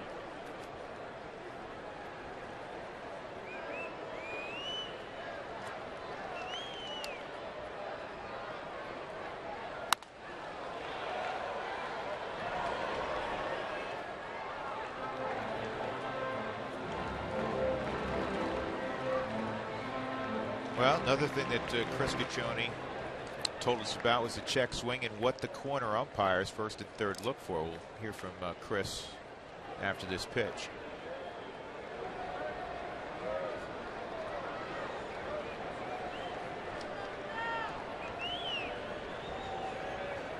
Get a ground ball over through that slider. If in the umpire's judgment the batter offered at the pitch, he attempted to hit the pitch, essentially. It doesn't have to do with breaking the wrist. It has nothing to do with what the bat crosses the plate. mean, that has nothing to do with it. If in your judgment that he attempted to hit the ball, it's a strike. Slider misses, and now the bases are loaded for Tommy Medica. The one thing that's interesting about that description of what umpires look for is, guess what? When he put his foot down, his intent, and started to swing, his intent was to hit the baseball, and then about a nanosecond later, Huey, his intent was, I don't want to hit the baseball. I would rather not swing. Yeah, that puts kind of a contradiction of what is actually happening during this whole sequence of events. Yeah, he was going to attempt to swing at it. He decided not to, but what does the umpire think? Well, Tommy Medica is in a horrendous slump. 6 for his last 59 at the plate. Last time he hit a ground ball right to Josh Rutledge. That would work nicely here. Bases loaded. Well, and see how aggressive he is on this first pitch.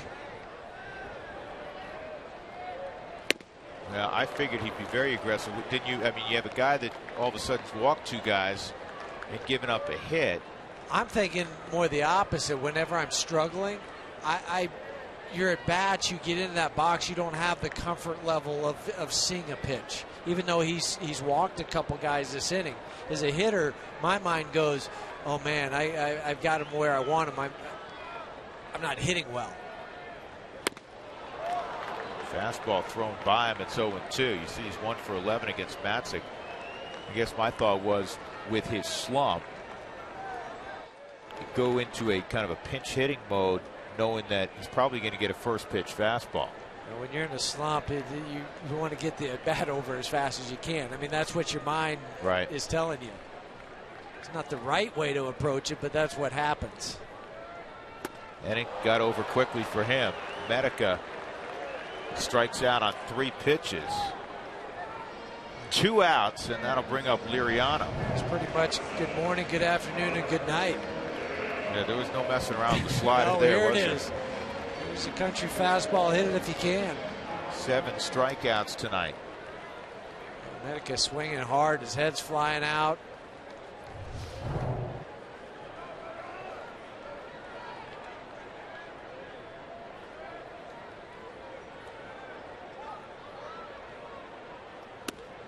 On the corner for a strike.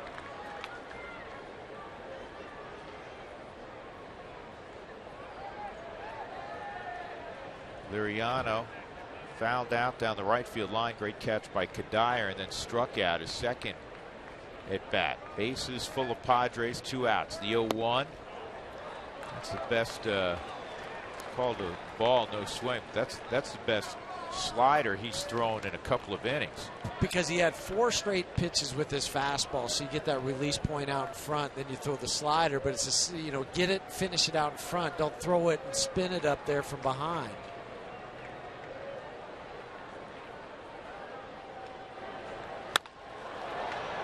Out of play down the right field line, and it's 1-2. What do you like here, Jeff?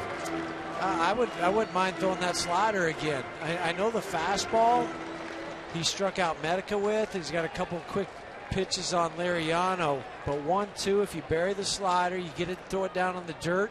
You block it. If you're Michael, you pick it up. You step on home plate. You go back to the dugout. Inning over.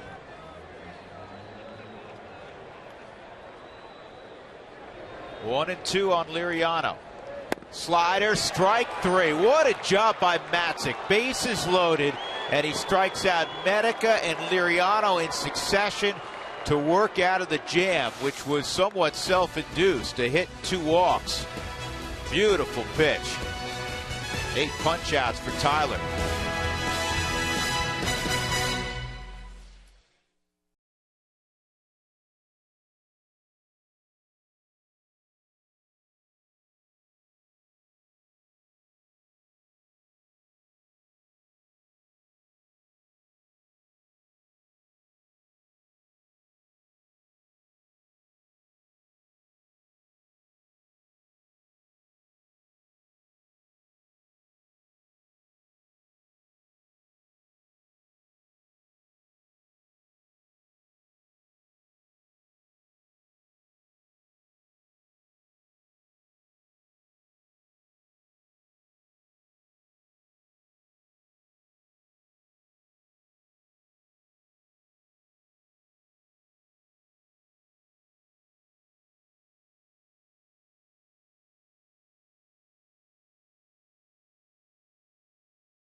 Tyler Matzek's allowed a run on 4 hits. Rockies have been blanked by Stoltz so far. And it'll be the bottom third of the Rockies order in the top of the 7th. Here's our CenturyLink link to what's next. The final 5 ball games of the year. And we'll have them all right here on Root Sports. Tomorrow we're on the air with the pregame show back home at 7:30. Wednesday an hour earlier at 6:30. Thursday's an off day. And then over the weekend from Dodger Stadium, 7:30, 6:30, and 1:30, our pregame show kicks off our coverage, as always, on Root Sports. Rafael Ynoa has one of the Rockies' 6 hits tonight. And on the corner, a strike to Rafi. 1 for 2. With those 89 pitches for Tyler, due up third this inning. You can play, if Rafi does reach, you can hit and run with DJ or bunt him over. Play it a little differently. Yeah. As we'll go to the bench. See that subtle move by Rivera trying to pull that pitch that was off the plate.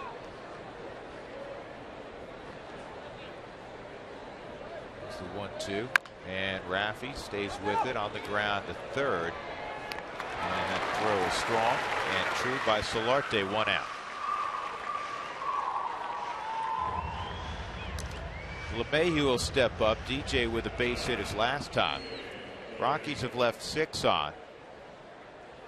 They had the bases loaded and Rutledge up in the 5th, and after a 10-pitch at bat, he swung through a fastball.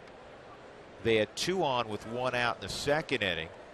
Ynoa got jammed and hit a pop to third, and LeMahieu struck out. That's really it in the way of opportunities to score.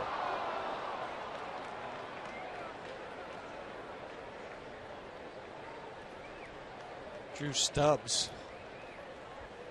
Let's come to the on-deck circle. Rockies 9-7 against the Padres this year. They've won 3 straight against San Diego. This ball's a hanger, and it's ripped through the left side for DJ. Look to go 2. Took a wide turn, brought it back. So the tying run's aboard. And the Rockies will go to their bench. Drew Stubbs.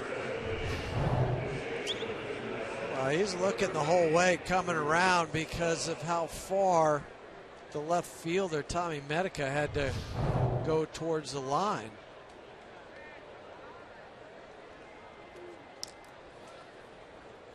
No signal from Bud Black.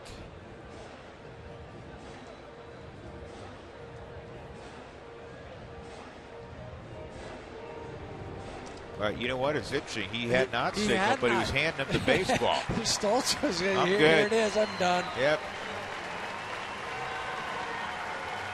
One of the things that Bud Black was looking at were the splits. You're talking about the 5th leading hitter in the National League against lefties in Drew Stubbs. So we'll get a pitching change for the Padres. 1 out, 1 on, 1-0 San Diego.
Saturday morning to see Colorado State take on Boston College on Chestnut Hill. Then stick around for Big Sky matchup between Northern Colorado and Montana. College football season on Root Sports.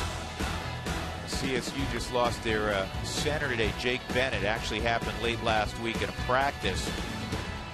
They're going to be shuffling around on that offensive line. They're off to a 2-1 start. Great opportunity to make some noise nationally if they were to knock off BC, who beat Southern Cal 2 weeks ago, in Maine last weekend. That'll be a great matchup, and we'll have it right here on Root Sports at 10:30, and then UNC and Montana out of the Big Sky. 60th appearance for Nick Vincent. Righties have struggled against Vincent, hitting just 179, Huey. Yeah, 21 hits and 117 at bats against Vincent. And he throws a cutter that misses ball one. A slinger. It's just a three-quarter arm action for Vincent. It's tough for right-handers to pick it up. That's why they hit so low against him. It's on the corner, 1-1. Drew's had a terrific year, and it's not just what he's done against lefties. He has a very respectable .268 average right on right.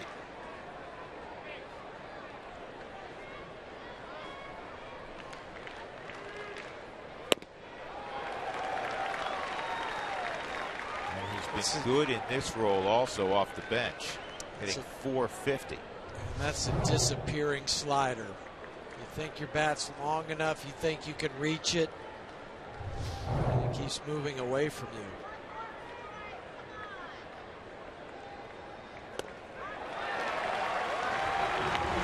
Vincent strikes out Stubbs for the second out. That'll bring up Blackman. Fans Coors Field is available year-round for special events, and most areas of the ballpark can be reserved. Call 303 Rockies for more information. Book your next event at Coors Field. Well, Drew is at .450 off the bench as a pinch hitter. The best average ever for the Rockies as a pinch hitter. Go back to that '07 season. Seth Smith, Mr. Late Night, hit .472. That's a base hit up the middle. And DJ is going to go first to third. Almost some miscommunication between Maben and Liriano, who was going to pick up the baseball. That almost allowed Blackman to go to second. First and third, 2 outs, and Rutledge has another opportunity. Right back up the middle for Charlie. Second base umpire Jordan Baker had to jump out of the way. The right fielder Liriano jumps. They're fortunate that ball didn't just go by. Both of them look at it. How about that? If he doesn't put his glove down at the last instant.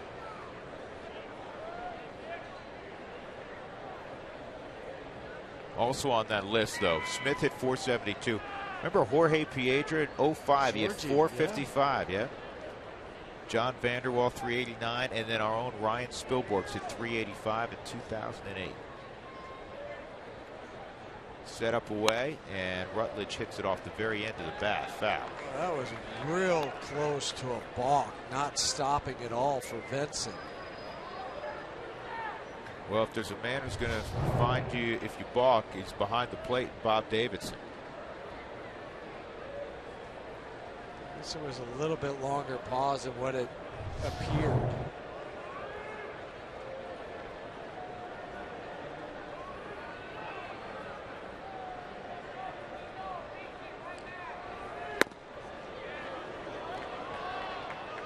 I think right-handers just have to completely eliminate from the middle of the plate in.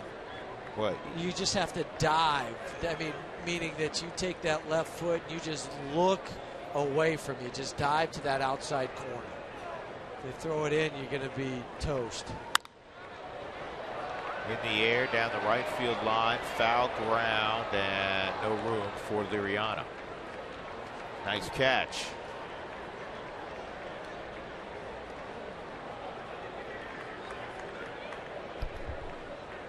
You might have to try to steal a run. 1-2 count. Charlie take off.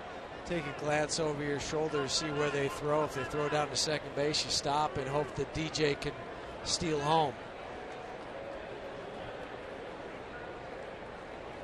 Because for Revere, he's throwing out about 33% of the runners.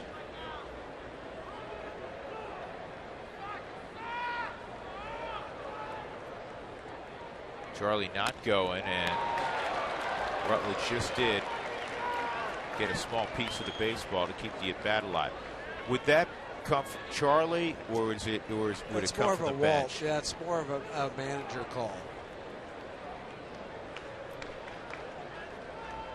But I'm just thinking with Nick Vincent and then that slider to a right-hander, so it would open up another hole to the right side.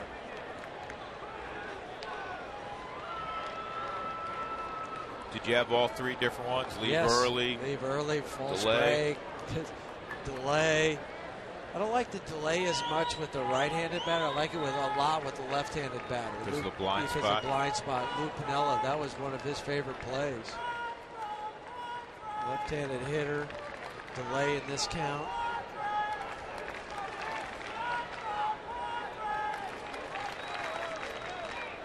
Going, and this is lined to pretty deep right field, misjudged for a moment, but Liriano recovered. He can grin about it now. He almost got his feet tangled up. Rockies leave 2 more on. 1-0 Padres.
Bottom 7, and Tommy Kahnle comes in on the hill after Tyler Matzik went the first 6. I was talking to Christian Friedrich and some of the Rockies today about Kahnle and the fact that this is a guy that was a Rule 5 pick, didn't get past Double-A, and here he is in his 54th game of the season. Tommy's done nothing but, the same deal. I mean, he's come out and executed pitches, and as a rookie, you wouldn't notice that guy's out there. This is his first time being out there throwing 98 and the most devastating changeup you've seen in a while. So Tommy's done a hell of a job for us, and he's a great guy to have in the pen and a lot of energy too. We've talked to Walt Weiss too about the power arm that he has, and it's good to have a guy that can throw that hard coming out of the pen. And Drew and Jeff, the Rule 5 thing, it just doesn't happen on a regular basis. So, kudos to Tommy Kahnle as we come here to the end of the season. Well, another one of the good stories from 2014, the work of Tommy Kahnle. Well, and the work of the scouts to recommend Tommy, but he's learning something these last couple weeks. I know he missed 2 weeks there, but how to pitch into September, towards the end of September, because that's something that you don't have in the minor leagues. Your season is done by September 3rd, September 4th sometimes. So this extra 2 or 3 weeks of pitching, you learn a lot about yourself. Amarista hits one to center field. Blackman makes the catch. Let's go to our Denver studios again. Check in with Spilly one more time. Spilly?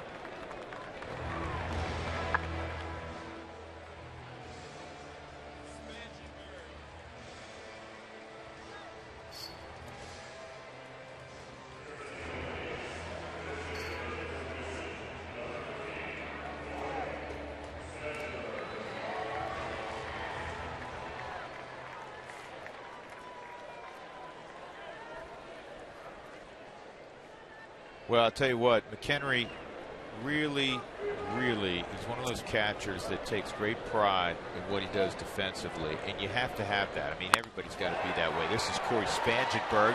LeMahieu's not going to be able to take a hit from him. Spangenberg got up the line. Just couldn't sit down fast enough, could DJ to make the spin and throw to get Corey.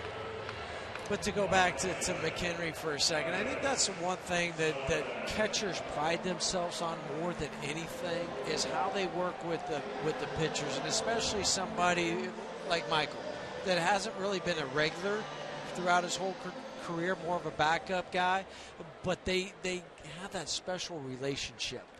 And for him to go out there today, and it takes a lot of pressure off Tyler because he doesn't have to worry about what he wants to call. He just has to say, this is what he called, this is what I'm throwing. Solarte takes a strike. Absolutely. I mean, you may go 0 for 4 with 3 punch outs, but if the guy on the hill is in sync with you, and you know this from playing for as long as you did, there were certain pitchers, certain guys pitchers didn't want to throw to. You don't want to be that guy. No. Well, for Tyler, with having Michael there, his ERA the last 6 games 155. Runner going, and no chance as that ball was in the dirt. Stolen base for Spangenberg.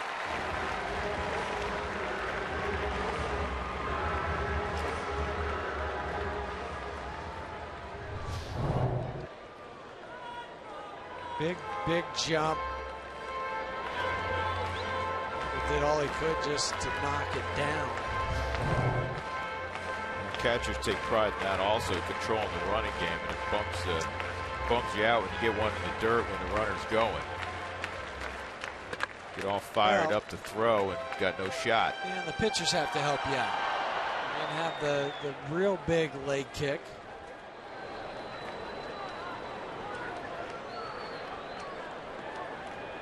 Solarte was part of the Chase Headley deal from the Yankees. Headley hit a home run tonight. Yankees won 5-0. Derek Jeter in his final week in the big leagues drove in 3 tonight. Joe Girardi said he's going to play every game from here on out. And Derek says he's going to, more important. Yeah, I don't think Joe wanted to go, hey, you know, we're going to give you a day. You're going to have about 60 years to recover it.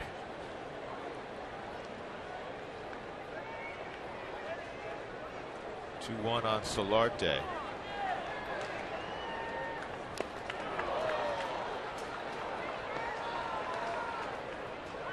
Two and two.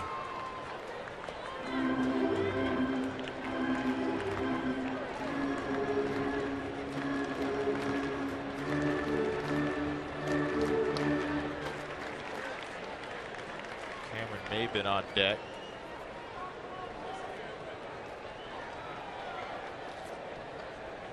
Rockies have left 8 on. The Padres 6 tonight.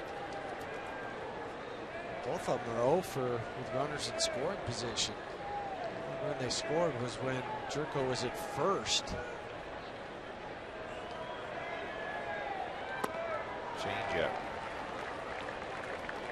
Cardinals shut out the Cubs at Wrigley 8-0. Adam Wainwright won his 20th, so he joins that lefty in Los Angeles who wins a lot of games. Is the only National League 20. Yeah, that's right. 20 game winners. Any other year, Wainwright may be the Cy Young winner at 20-9. 3-2.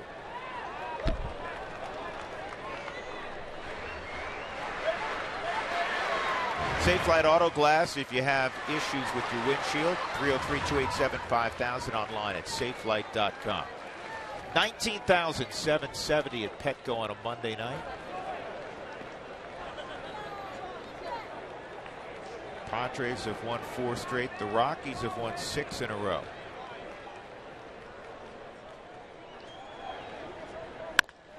Line to third. Noah, great catch. Bluffed the throw. So Solarte a hard out.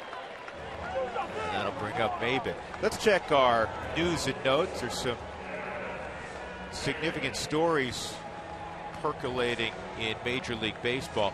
Not a surprise. We've heard rumors of this for a couple of weeks. Frank Wren is now out as general manager of the Braves. John Hart, former Cleveland GM, has been named interim general manager, and he, along with John Shearholtz and Bobby Cox, I think, formed the triumvirate that will pick the next GM in Atlanta. This is interesting. Bud Selig announced today, Huey, that he's put a committee together to improve pace of play in 2015 on the outside corner for a strike. And I think that's important because the game, especially the amount of time in between pitches, between the hitters stepping out, readjusting the batting gloves, the pitchers walking around, doing their thing.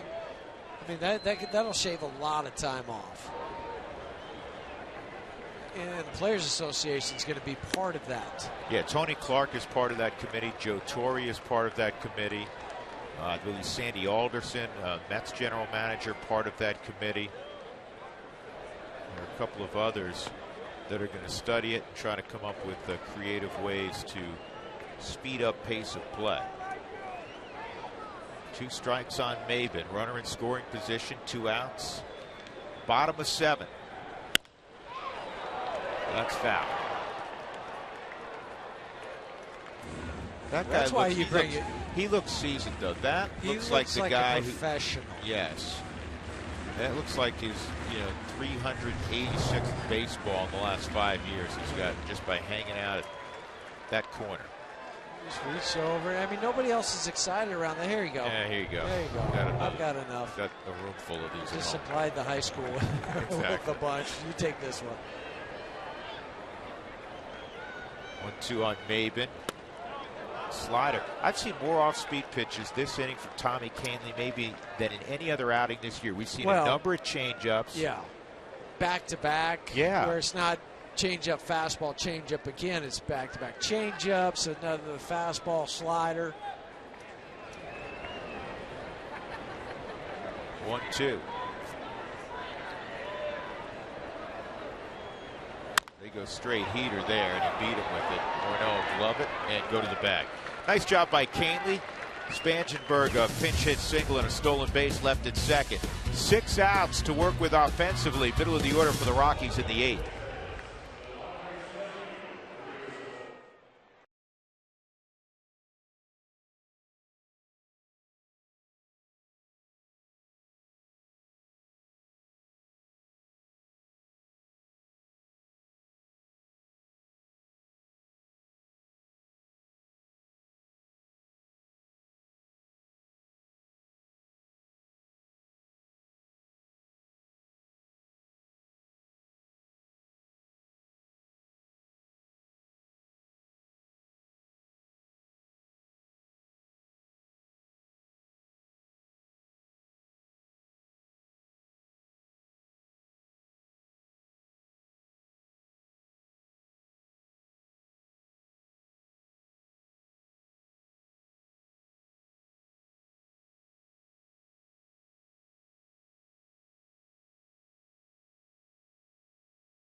good friend Michael Kadire did last year. He's 1 for 3 tonight. He'll lead things off here in the 8th inning. Time for the big hits presented by Mako, the company that repairs all kinds of hits. Michael Kadire, he drove in 7 a couple of days ago. That was a grand slam, and then next time up, he came up with the bases loaded again, and all he did was double to the wall in left center. 7 RBI game for Kadire. Check out your local Mako for collision repairs and auto painting for as low as $449. Visit Mako.com today. There's Cuddy on deck. Rockies down 1-0 in the 3rd with the product of the University of Wyoming and Glendale Community College. Jeff Hewson. I'm Drew Goodman. Hey, when you were at Glendale, did you stay at the Wigwam Resort right next door to no, that's community college there? Some of the visiting teams would stay there. At the Wigwam? At the Wigwam, but we didn't. Just wondering. Saw it one time when we were down in Arizona. Frank Garces is in, and the lefty misses down low. One of 2 left-handers for Bud Black. Wow, that's good stuff on a nasty angle. That's what I was thinking. The arm angle is not the miles per hour, because everybody throws 93 or above now, it seems like, coming out of the pen.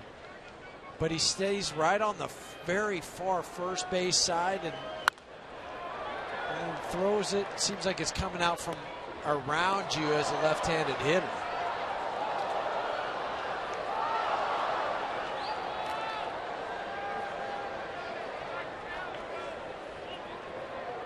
And now you're in that slider count, left on left. 1-2 on Justin. Line to left, and it is over his head. Tommy Medica misjudged it, and the Rockies get a leadoff double from Morneau. That's a great example of how gifted a hitter he is. That's not an easy at bat. Oh, the ball was up by the letters.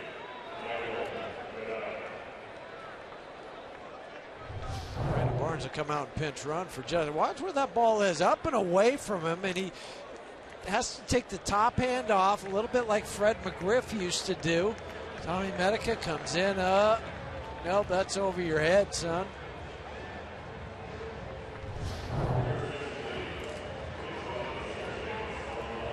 So Morneau comes out. Barnes will run for him, and he'll stay in the game, go to right. Kadire will move to first base in all likelihood. Dale Thayer is going to come in from the bullpen for San Diego. Getting interesting here in the 8th.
Michael Kadire. Chance to tie up the game here in the 8th. A leadoff double by Morneau. Barnes running for him. Michael tonight 0 for 3. Strikeout, ground ball to short, and a fly ball to center. And the pitch from Dale Thayer's high, ball 1. Dale Thayer has been in this spot many times in his career, and not only this year, 68 appearances, hard thrower. The big sideburns. 1 ball, 1 strike. We have an update now on the batting race. Justin with that double, 2 for 4 night, moves his average to 320. Josh Harrison went 1 for 4 tonight. Harrison's at 318. Bucks won tonight 1-0 on a McCutchen home run. And Andrew McCutchen's third at 310.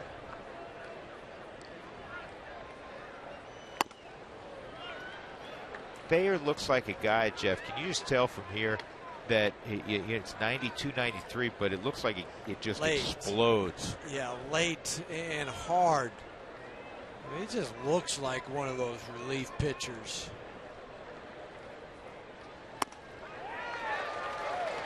He's got a great story. He was, like you, undrafted, an undrafted free agent, but unlike you, because you got to the big leagues relatively quickly. He didn't get to the big leagues till he was 28. He's at a Chico State. I guess they call it Cal State Chico now. I just remember it as Chico State. But good for him.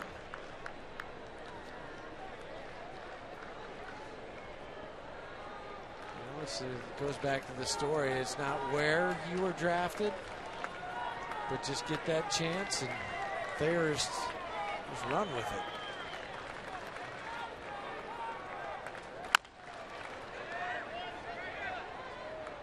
He was a sophomore at Chico State when he started growing the mustache. And he hasn't shaved it since. Make Goose Gossage proud.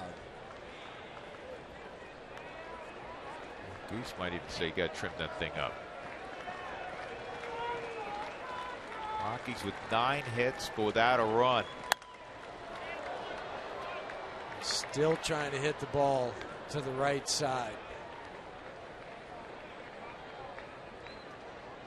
It's harder to do when you're just up there trying to protect. 2 strikes. Everything up in the 4th strike zone. This is going to go foul.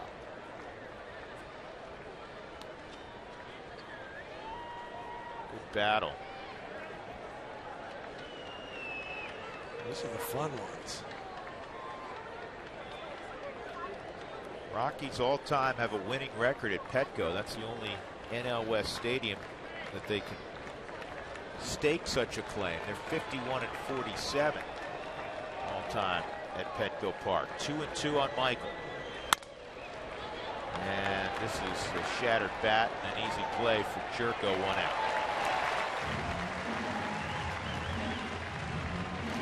Corey Dickerson coming up. Marconi Lexus look back. It's going to be pretty short and sweet. First inning, a walk with 2 outs to Jerko, and then Rene Rivera doubled to the gap in right center field. Even though they pulled the wall in a few years ago, it's still a long way out there.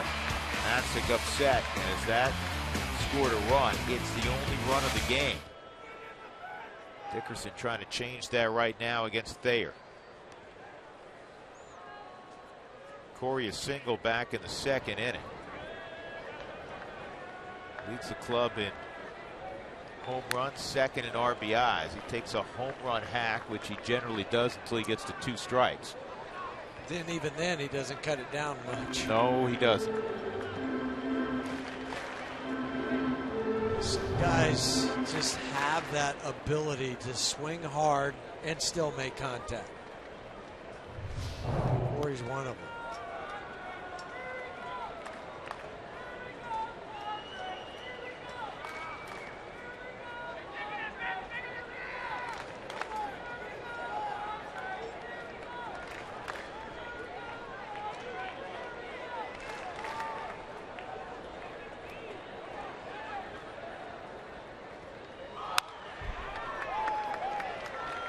Pitch he liked there. That was out over the plate. McHenry on deck.